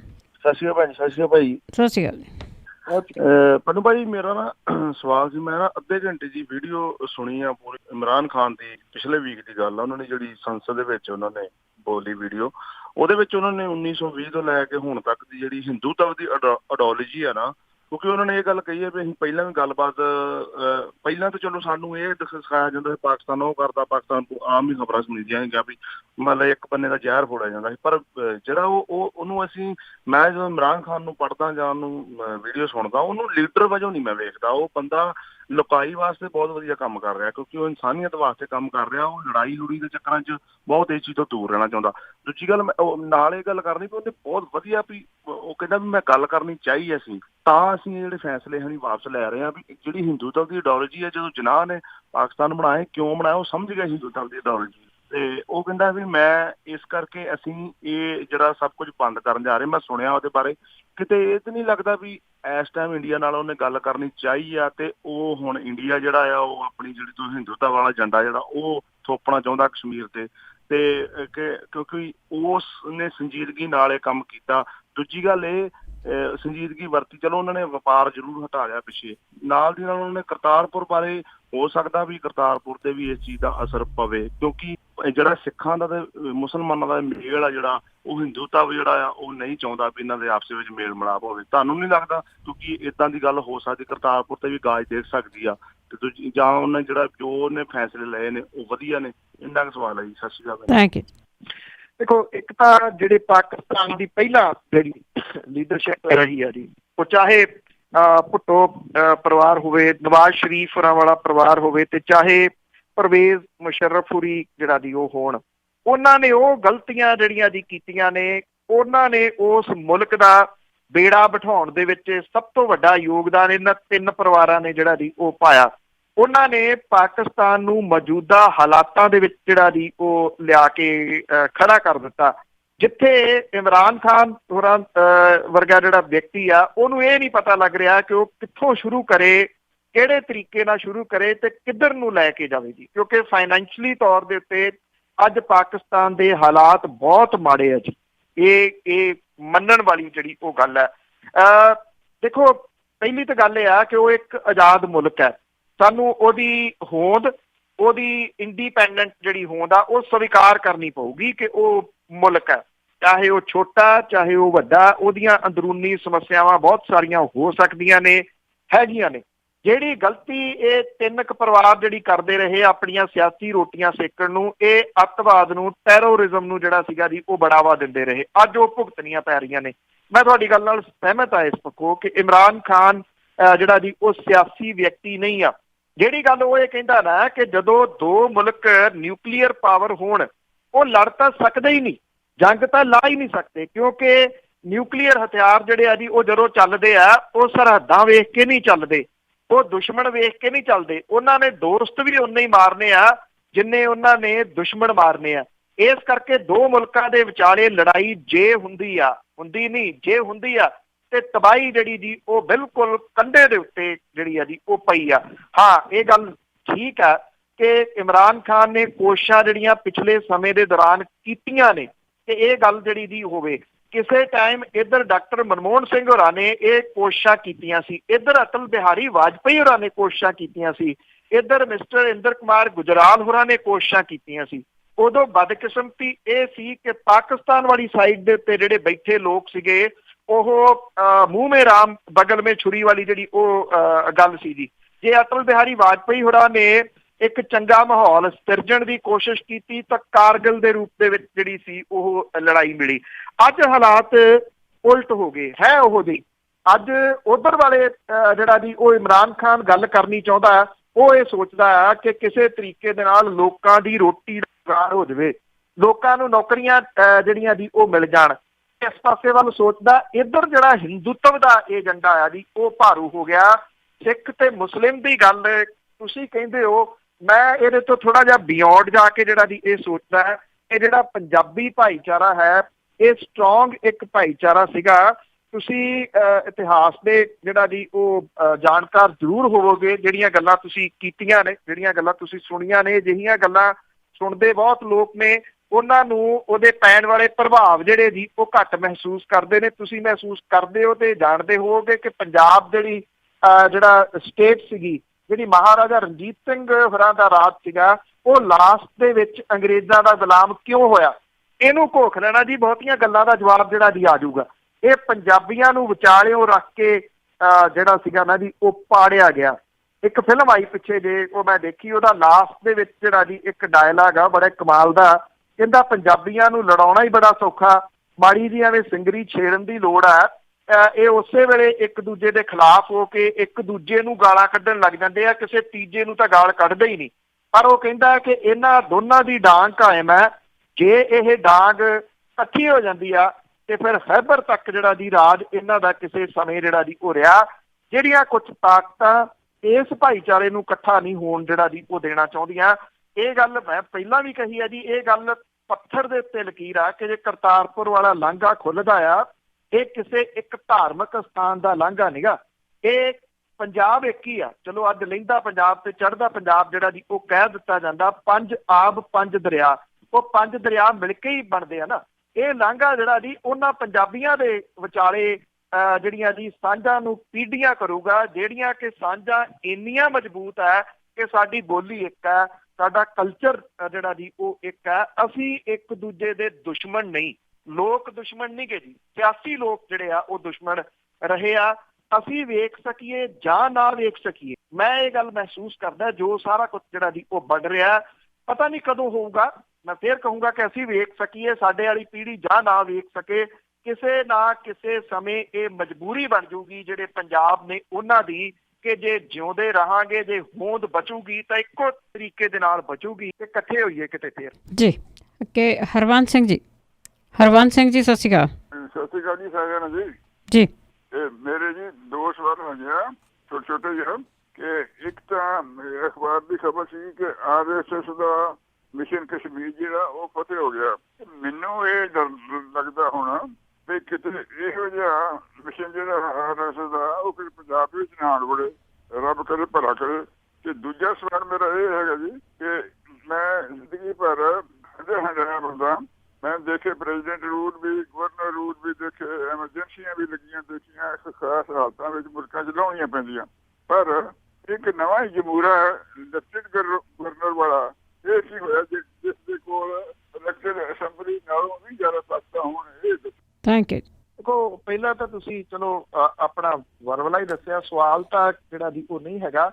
ਐਕਚੁਅਲੀ ਇਹ ਆ ਕਿ ਇਹ ਜਿਹੜਾ ਲੈਫਟੀਨੈਂਟ ਗਵਰਨਰ ਆ, ਇਹ ਕਿਉਂਕਿ ਇਹ ਪਹਿਲਾਂ ਪਈਆਂ ਨਹੀਂ, ਜਿਹੜੇ ਕੁਛ ਰਾਜ ਹੈਗੇ ਨੇ ਜਿਵੇਂ ਚੰਡੀਗੜ੍ਹ ਹੈ, ਅੰਡੇਮਾਨ ਨਿਕੋਬਾਰ ਹੈ, ਇਹ ਜਿਹੜੇ ਕਿ ਜਿਨ੍ਹਾਂ ਦੇ ਕੋਲੇ ਅਸੈਂਬਲੀ ਨਹੀਂ ਜਿਹੜਾ ਦੀ ਹੈਗੀ। ਦਿੱਲੀ ਇਹਦੇ ਵਿੱਚ ਇੱਕ ਆ ਜਾਂਦਾ, ਦਿੱਲੀ ਪੂਰਨ ਰਾਜ ਨਹੀਂ ਗਾ, ਉੱਥੇ ਸਰਕਾਰ ਬਣਦੀ ਹੈ। ਦੋ ਤਰੀਕੇ ਦੀ ਜਿਹੜੀਆਂ ਯੂਨੀਅਨ ਟੈਰਾਟਰੀ ਨੇ, ਈਧਰ ਉੱਥੇ ਵਿਧਾਨ ਸਭਾ ਹੋਊਗੀ ਜਾਂ ਨਹੀਂ ਹੋਊਗੀ। ਜਿੱਥੇ ਵਿਧਾਨ ਸਭਾ ਨਹੀਂ ਹੋਊਗੀ, ਚੰਡੀਗੜ੍ਹ ਦੇ ਵਿੱਚ ਵਿਧਾਨ ਸਭਾ ਨਹੀਂ ਆ, ਲਦਾਖ ਦੇ ਵਿੱਚ, ਲੇਹ ਲਦਾਖ 'ਚ ਵਿਧਾਨ ਸਭਾ ਨਹੀਂ ਹੋਣੀ, ਜਿਹੜਾ ਆਪਣੇ ਅੰਡੇਮਾਨ ਹੈ ਉੱਥੇ ਵਿਧਾਨ ਸਭਾ ਨਹੀਂ ਹੈਗੀ, ਉਹ ਤਾਂ ਡਾਇਰੈਕਟਲੀ ਜਿਹੜਾ ਜੀ ਰਾਜਪਾਲ ਦੇ ਅੰਡਰ ਆ ਗਏ।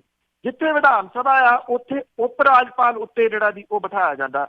ਉਪ ਰਾਜਪਾਲ ਦੇ ਕੋਲੇ ਪਾਵਰਾਂ ਨੇ, ਕਿਉਂਕਿ ਜਿਹੜੀਆਂ ਬਹੁਤੀਆਂ ਪਾਵਰਾਂ ਨੇ ਉਹ ਉਪ ਰਾਜਪਾਲ ਜਿਹੜਾ ਆ ਉਹ ਗ੍ਰਹਿ ਮੰਤਰਾਲੇ ਦੇ ਅੰਦਰ ਜਿਹੜਾ ਜੀ ਉਹ ਹੁੰਦਾ ਆ। ਤਾਂ ਇਸ ਕਰਕੇ ਦਿੱਲੀ ਦੇ ਵਿੱਚ ਕੀ ਸਮੱਸਿਆ ਹੈ ਜੀ, ਇਹੀ ਸਮੱਸਿਆ। ਉੱਥੇ ਜਿਹੜੀ ਸਰਕਾਰ ਹੈ, ਜੇ ਉਹਨੂੰ ਕੰਮ ਕਰਨ ਦਿੱਤਾ ਜਾਂਦਾ ਤੇ ਹੋ ਸਕਦਾ ਸੀਗਾ ਕਿ ਦਿੱਲੀ ਦਾ ਨਕਸ਼ਾ ਹੀ ਜਿਹੜਾ ਜੀ ਉਹ ਹੋਰ ਹੁੰਦਾ।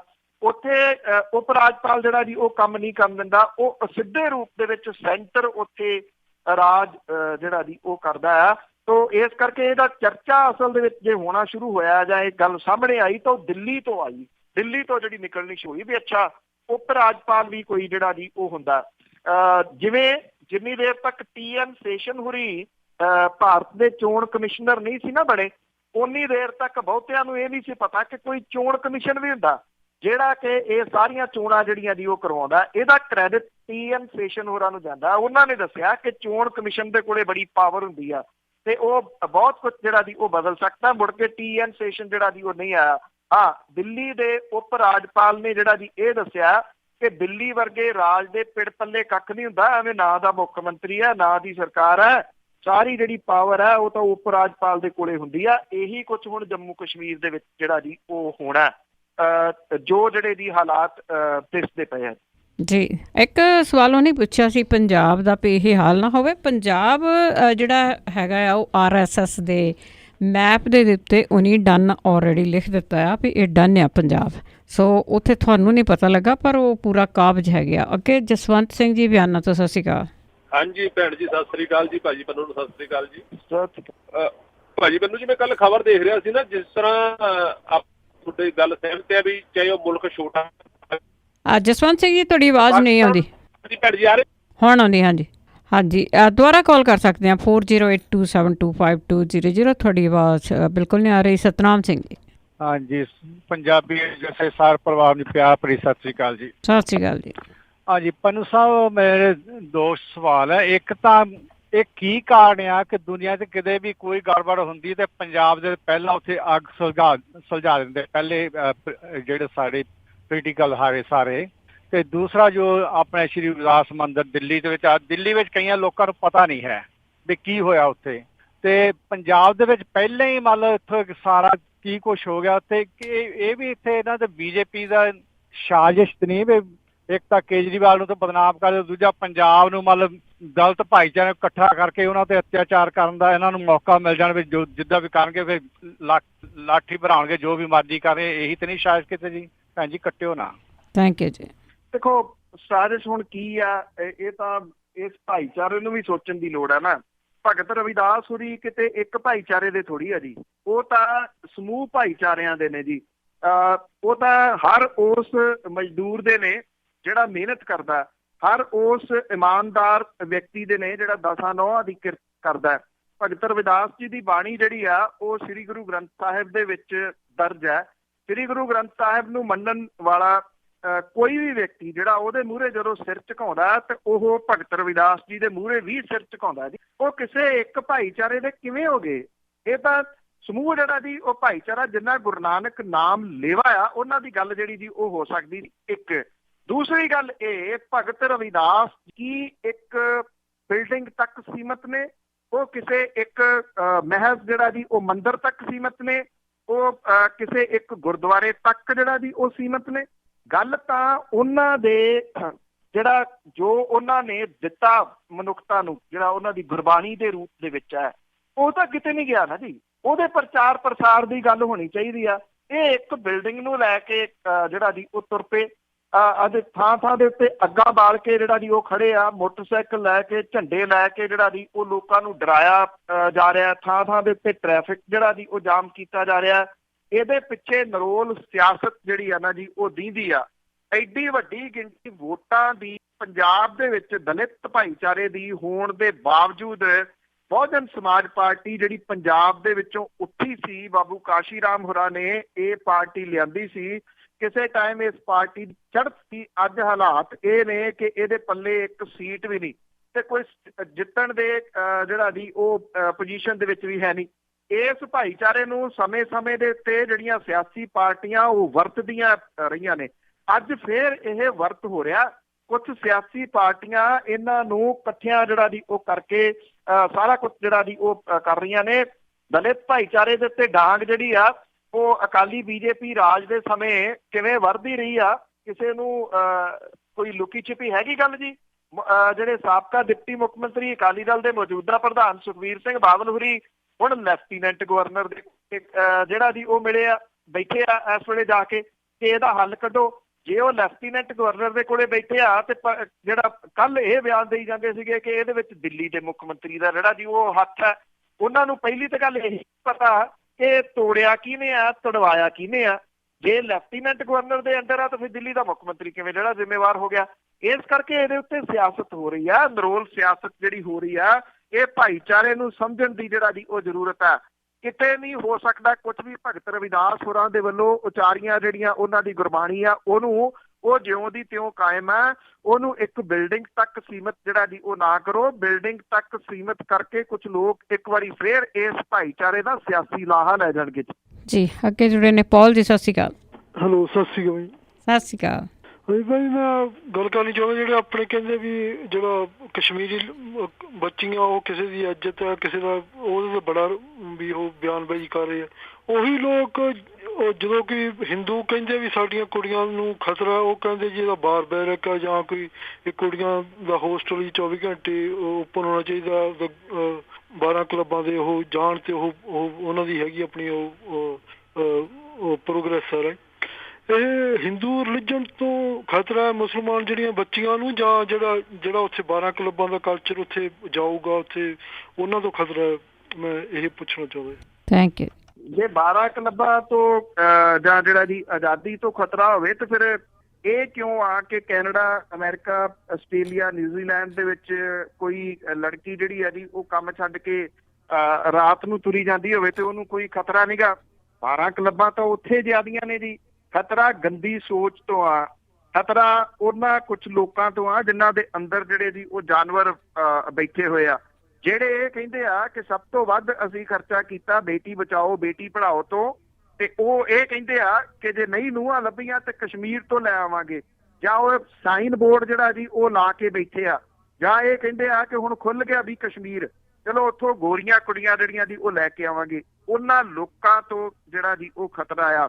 ਖਤਰਾ ਜਿਹੜਾ 12 ਕਲੱਬਾਂ ਤੋਂ ਨੀਗਾ, ਜੇ 12 ਕਲੱਬਾਂ ਹੀ ਜਿਹੜਾ ਦੀ ਉਹ ਖਤਰਾ ਹੋਣ ਤੇ ਇਹ ਸਾਰਾ ਕੁਝ ਵਰਤਾਰਾ ਤਾਂ ਉਦੋਂ ਵੀ ਹੁੰਦਾ ਰਿਹਾ ਜਦੋਂ ਇਸ ਮੁਲਕ ਦੇ ਵਿੱਚ 12 ਕਲੱਬਾਂ ਨਹੀਂ ਸੀ ਹੁੰਦੀਆਂ ਜੀ। ਖਤਰਾ ਜੰਗਾਲ ਲੱਗੀ ਸੋਚ ਤੋਂ ਆ।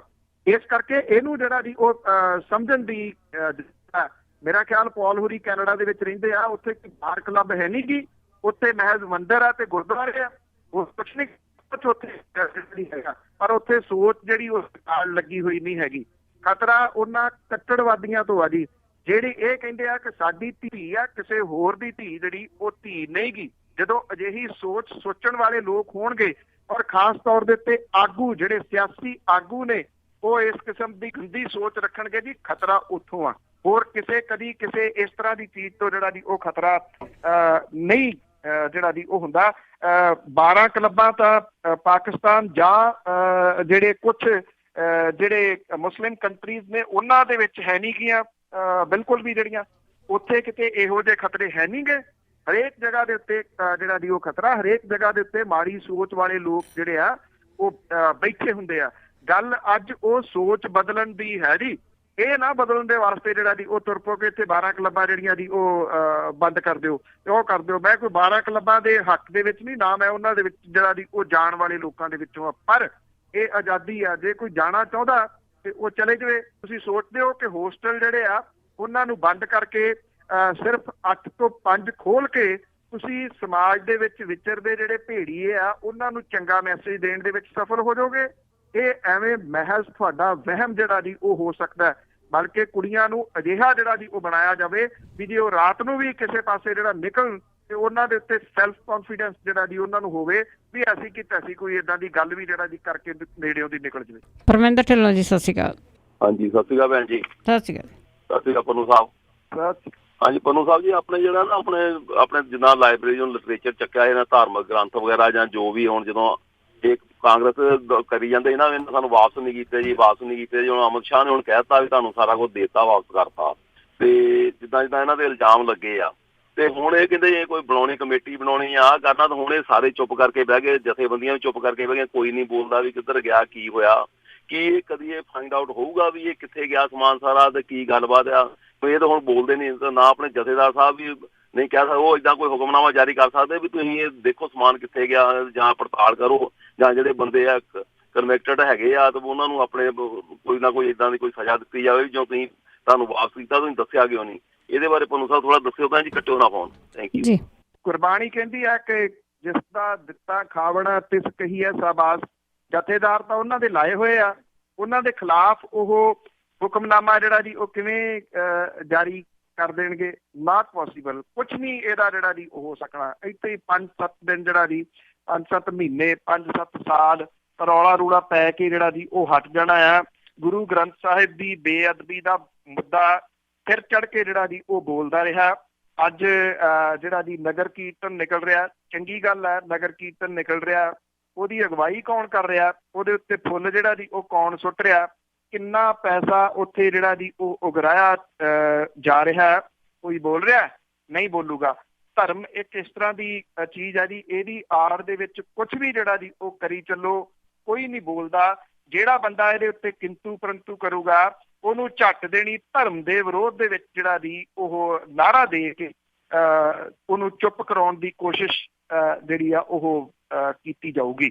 ਅੱਜ ਕੋਈ ਜਿਹੜਾ ਜੀ ਇਹ ਗੱਲ ਨਹੀਂ ਕਰ ਰਿਹਾ ਕਿ ਇੰਨਾ ਮੀਲਾਂ ਲੰਬਾ ਜਿਹੜਾ ਜੀ ਉਹ ਨਗਰ ਕੀਰਤਨ ਕਿਉਂ ਜਿਹੜਾ ਜੀ ਉਹ ਚੱਲ ਰਿਹਾ। ਕੀ ਉਹਦੇ ਵਿੱਚ ਕਿਸੇ ਜਗ੍ਹਾ ਦੇ ਉੱਤੇ ਗੁਰੂ ਨਾਨਕ ਸਾਹਿਬ ਦੇ ਸੰਦੇਸ਼ ਦੀ ਗੱਲ ਹੋ ਰਹੀ ਹੈ ਕਿ ਉਹਨਾਂ ਨੇ ਕੀ ਗੱਲ ਜਿਹੜੀ ਜੀ ਉਹ ਕਹੀ ਸੀ? ਉਹਨਾਂ ਨੇ এনवायरमेंट ਦੇ ਵਾਸਤੇ ਕੀ ਕਿਹਾ ਸੀਗਾ? ਉਹਨਾਂ ਨੇ ਸੋ ਕਿਉਂ ਮੰਦਾ ਆਖਿਆ, ਜਿੱਤ ਦਾ ਮੈਦਾਨ ਵਾਲੀ ਗੱਲ ਕਿਉਂ ਕਹੀ ਸੀਗੀ? ਉਹਨਾਂ ਨੇ ਬਾਬਰ ਨੂੰ ਜਾਬਰ ਕਹਿਣ ਦੀ ਜੁਰਤ ਜਿਹੜੀ ਸਾਡੇ ਵਿੱਚ ਪੈਦਾ ਕੀਤੀ ਸੀ ਉਹ ਕਿਉਂ ਕੀਤੀ ਸੀ? ਜੋ ਤੋਂ ਪ੍ਰੇਮ ਖੇਲਣ ਕਾ ਚਾਹੋ ਸਿਰ ਧਰ ਤਲੀ ਗਲੀ ਮੁਰੀ ਆਓ, ਗੁਰੂ ਨਾਨਕ ਸਾਹਿਬ ਦੀ ਤੁਕ ਹੈ। ਇਹਦਾ ਕੋਈ ਜ਼ਿਕਰ ਹੋ ਰਿਹਾ ਵੀ ਕਿਤੇ? ਕਿਸੇ ਨੇ ਪੁੱਛਿਆ? ਨਹੀਂ ਹੋ ਰਿਹਾ। ਉਹਦਾ ਰੀਜ਼ਨ ਹੈ ਕਿ ਜਿਹੜੇ ਉੱਥੇ ਰਮਾਲੇ ਏਡੀ ਵੱਡੀ ਗਿਣਤੀ 'ਚ ਚੜਾਏ ਜਾ ਰਹੇ ਆ, ਕਿੰਨੇ ਦੇ ਆਉਂਦੇ ਆ, ਗਾਂ ਉਹ ਕਿੱਧਰ ਚਲੇ ਜਾਂਦੇ ਆ? ਇਹ ਸਵਾਲ ਕਰਨ ਦੀ ਜਿਹੜੀ ਜੁਰਤ ਹੈ ਉਹ ਨਹੀਂ ਪੈਦਾ ਹੋ ਸਕੀ। ਜਿਹੜਾ ਸਵਾਲ ਕਰੂਗਾ ਉਹਦੇ ਉੱਤੇ ਕਾਮਰੇਡ ਹੋਣ ਦਾ ਠੱਪਾ ਜਿਹੜਾ ਦੀ ਉਹ ਲਾ ਦਿੱਤਾ ਜਾਊਗਾ, ਧਰਮ ਵਿਰੋਧੀ ਹੋਣ ਦਾ ਠੱਪਾ ਲਾ ਦਿੱਤਾ ਜਾਊਗਾ। ਫਿਰ ਉਹਨੂੰ ਚੁੱਪ ਕਰਾਉਣ ਦੇ ਵਾਸਤੇ ਜਿਹੜੀਆਂ ਦੀ ਉਹ ਕੋਸ਼ਿਸ਼ਾਂ ਸਟਾਰਟ ਜਿਹੜੀਆਂ ਦੀ ਉਹ ਹੋ ਜਾਣਗੀਆਂ।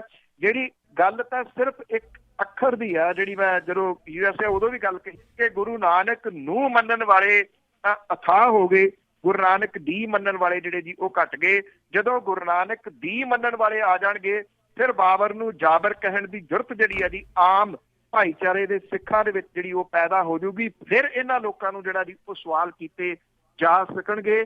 ਪਰ ਅਸੀਂ ਕਿਉਂਕਿ ਸਿਆਲਾਂ ਦੇ ਵਿੱਚ ਰਜਾਈ ਪਾਉਣ ਵਾਲਾ, ਗਰਮੀਆਂ ਦੇ ਵਿੱਚ ਉਹਨੂੰ AC ਲਾਉਣ ਵਾਲਾ ਜਿਹੜਾ ਜੀ ਉਹ ਨੁਕਤਾ ਫੜ ਲਿਆ। ਉਹ ਨੁਕਤਾ ਸਭ ਤੋਂ ਵੱਧ ਰਾਸ ਆਇਆ ਉਹਨਾਂ ਲੋਕਾਂ ਦੇ ਜਿਨ੍ਹਾਂ ਨੇ ਇਸ ਚੀਜ਼ ਦੇ ਉੱਤੇ ਜਿਹੜਾ ਜੀ ਉਹ ਪੈਸਾ ਇਕੱਠਾ ਕੀਤਾ। ਤੁਹਾਡੇ ਸਾਹਮਣੇ 550 ਸਾਲਾਂ ਆਉਣਾ, ਇਹ ਲੰਘ ਜਾਣਾ। ਮੈਂ ਇੱਕ ਗੱਲ ਕੀਤੀ ਕਿ ਜੇ ਕਰ ਸਕਦੇ ਹੋ ਗੁਰੂ ਨਾਨਕ ਸਾਹਿਬ ਦੇ ਗੁਰਪੁਰਬ ਦੇ ਉੱਤੇ ਪਿੰਡਾਂ ਥਾਵਾਂ ਦੇ ਉੱਤੇ ਕਾਸਟਾਂ ਦੇ ਉੱਤੇ ਗੁਰਦੁਆਰੇ ਬਣ ਗਏ, ਜੱਟਾਂ ਦਾ ਗੁਰਦੁਆਰਾ, ਕਮੋਆਂ ਦਾ ਗੁਰਦੁਆਰਾ, ਤਖਾਣਾ ਦਾ ਗੁਰਦੁਆਰਾ ਜਾਂ ਫਿਰ ਮਜ਼੍ਹਬੀ ਸਿੱਖਾਂ ਦਾ ਗੁਰਦੁਆਰਾ ਕਿਉਂ ਬਣ ਗਏ? ਗੁਰਦੁਆਰੇ ਛੱਡੋ, ਸਾਡੇ ਤਾਂ ਸ਼ਮਸ਼ਾਨ ਘਾਟ ਜਿਹੜੇ ਦੀ ਉਹ ਬਣ ਗਏ ਵੱਖ-ਵੱਖ ਕਾਸਟ ਦੇ ਉੱਤੇ। ਇੱਕ ਕਾਸਟ ਵਾਲਾ ਦੂਜੀ ਕਾਸਟ ਦੇ ਸ਼ਮਸ਼ਾਨ ਘਾਟ ਨਹੀਂ ਜਾਂਦਾ। ਮਨਾ ਰਹੇ ਅਸੀਂ ਉਸ ਗੁਰੂ ਨਾਨਕ ਸਾਹਿਬ ਦਾ ਗੁਰਪੁਰਬ ਜਿਹੜਾ ਕਹਿੰਦਾ ਸਭੈ ਸਾਂਝੀ ਵਾਲ ਸਦਾਇਨ ਹੋ ਕੋ ਨਾ ਦਿਸੈ ਬਾਹਰ ਆ ਜੀ। ਉਹ ਤਾਂ ਕਿਉਂ ਵਰਨਾਂ ਦੀ ਗੱਲ ਜਿਹੜੀ ਦੀ ਉਹ ਕਰਦਾ। ਇੱਥੇ ਵਰਣ ਵੰਡ ਜਿੰਨੀ ਪੰਜਾਬ ਦੇ ਵਿੱਚ ਜਿਹੜੀ ਦੀ ਉਹ ਕੀਤੀ ਪਈ ਆ ਸਿਆਸੀ ਲੋਕਾਂ ਨੇ, ਕਿਉਂਕਿ ਉਹਦੇ ਵਿੱਚੋਂ ਉਹਨਾਂ ਦੀ ਸਿਆਸਤ ਜਿਹੜੀ ਆ ਜੀ ਉਹਨੂੰ ਪੱਠੇ ਪੈਂਦੇ ਆ। ਕਹਾਣੀ ਤਾਂ ਉੱਥੇ ਹੀ ਜਿਹੜੀ ਆ ਜੀ ਉਹ ਖੜੀ ਆ ਕਿ ਅਸੀਂ 550 ਸਾਲਾਂ ਮਨਾ ਕੇ ਤੁਸੀਂ ਸੋਚਦੇ ਹੋ ਕਿ ਇੱਕ ਬਹੁਤ ਵੱਡੀ ਜਿਹੜੀ ਆ ਜੀ ਉਹ ਪ੍ਰਾਪਤੀ ਕਰ ਲਾਂਗੇ। ਨਹੀਂ, ਕੁਛ ਵੀ ਜਿਹੜਾ ਜੀ ਉਹ ਪ੍ਰਾਪਤ ਨਹੀਂ ਹੋਣਾ, ਕਿਉਂਕਿ ਅੱਜ ਵੀ ਉਹ ਲੋਕ ਜਿਹੜੇ ਜੀ ਉਹ ਕਾਬਜ਼ ਆ ਜਿਨ੍ਹਾਂ ਦੇ ਨਾਮ ਬੋਲਦੇ ਰਹੇ ਆ ਕਿ ਇਹਨਾਂ ਨੇ ਡੇਰੇ ਵਾਲਿਆਂ ਦੇ ਨਾਲ ਸੰਡ ਗੰਢ ਕੀਤੀ, ਜਿਹਦੇ ਵਿੱਚੋਂ ਸਾਰੀਆਂ ਗੁਰੂ ਗ੍ਰੰਥ ਸਾਹਿਬ ਦੀ ਬੇਅਦਬੀ ਵਾਲੀਆਂ ਘਟਨਾਵਾਂ ਨਿਕਲੀਆਂ ਤੇ ਅੱਜ ਉਹ ਉਸੇ ਹੀ ਗੁਰੂ ਗ੍ਰੰਥ ਸਾਹਿਬ ਦੇ ਉੱਤੇ ਫੁੱਲ ਜਿਹੜੇ ਜੀ ਉਹ ਵਰਸਾ ਰਹੇ ਆ। ਕੋਈ ਬੰਦਾ ਬੋਲਣ ਦੇ ਵਾਸਤੇ ਤਿਆਰ ਨਹੀਂ ਹੈ। ਸਾਡੇ ਲਾਸਟ ਕਾਲਰ ਨੇ ਮੋਹਨ ਲਾਲ ਜੀ। ਸਤਿ ਸ਼੍ਰੀ ਅਕਾਲ ਭੈਣ ਜੀ। ਪੰਨੂ ਸਾਹਿਬ ਸਤਿ ਸ਼੍ਰੀ ਅਕਾਲ। ਸਤਿ ਸ਼੍ਰੀ ਅਕਾਲ ਜੀ। ਪੰਨੂ ਸਾਹਿਬ, ਪਿਛਲੇ ਦਿਨ ਖਬਰ ਆਈ ਸੀ ਸਮਰਾਵਾ ਪੁਲਿਸ ਸਟੇਸ਼ਨ ਵਿੱਚ ਇੱਕ ਹਵਾਲਾਟੀ ਵੱਲੋਂ ਥਾਣੇਦਾਰ ਦੇ ਰਿਵਾਲਵਰ ਨਾਲ ਆਪਣੇ ਆਪ ਹੀ ਖੁਦਕੁਸ਼ੀ ਕਰ ਲਈ। ਥਾਣੇਦਾਰ ਜਿਹੜਾ ਰਿਵਾਲਵਰ ਪਿਆ ਸੀ ਉੱਥੇ ਜੀ ਉਹਨਾਂ ਖੁਦਕੁਸ਼ੀ ਕਰ ਲਈ। ਦੱਸੋ ਬਾਰੇ ਕੀ ਹੋਇਆ ਜੀ? ਥੈਂਕ ਯੂ ਜੀ। ਉਹਦਾ ਕੁਛ ਨਹੀਂ ਹੋਇਆ ਜੀ। 174 ਦੇ ਤਹਿਤ ਮਾਮਲਾ ਜਿਹੜਾ ਜੀ ਉਹ ਦਰਜ ਹੋ ਗਿਆ। ਉਹਦੀ ਇਨਕੁਆਇਰੀ ਜਿਹੜੀ ਹੈ ਜੀ ਖੁੱਲ ਗਈ ਆ ਕਿ ਉਹ ਉੱਥੇ ਪਿਸਟਲ ਜਿਹੜਾ ਸੀ ਉਹ ਕਿਉਂ ਰੱਖ ਕੇ ਗਿਆ ਤੇ ਉਦੋਂ ਬਾਅਦ ਦੇ ਵਿੱਚ ਕੀ ਹੁੰਦਾ ਆ ਤੁਹਾਨੂੰ ਦੱਸਣ ਦੀ ਲੋੜ ਥੋੜੀ ਹੈ ਜੀ, ਉਹੀ ਕੁਛ ਹੋਣਾ ਹੈ। ਬਿਲਕੁਲ 14-15 ਸਾਲ ਕੇਸ ਚੱਲੂਗਾ, ਉਸ ਤੋਂ ਬਾਅਦ ਕੁਛ ਨਹੀਂ ਹੋਣਾ। ਬਹੁਤ ਧੰਨਵਾਦ ਬਲਤੇਜ ਪੰਨੂ ਜੀ। ਮਿਹਰਬਾਨੀ ਜੀ, ਥੈਂਕ ਯੂ ਜੀ। ਸਤਿ ਸ਼੍ਰੀ ਅਕਾਲ ਜੀ। ਤੇ ਸਰੋਤੇ ਸਨ ਬਲਤੇਜ ਪੰਨੂ ਸਾਡੇ ਨਾਲ ਜੁੜਦੇ ਨੇ, ਕਰਦੇ ਨੇ ਖਬਰਾਂ। ਇਸੇ ਦੇ ਨਾਲ ਸਾਡਾ ਅੱਜ ਦਾ ਬੁਲਟਨ ਇੱਥੇ ਸਮਾਪਤ। ਬਲਵਿੰਦਰ ਕੌਰ ਵੱਲੋਂ ਆਪ ਸਭ ਨੂੰ ਪਿਆਰ ਭਰੀ ਸਤਿ ਸ਼੍ਰੀ ਅਕਾਲ।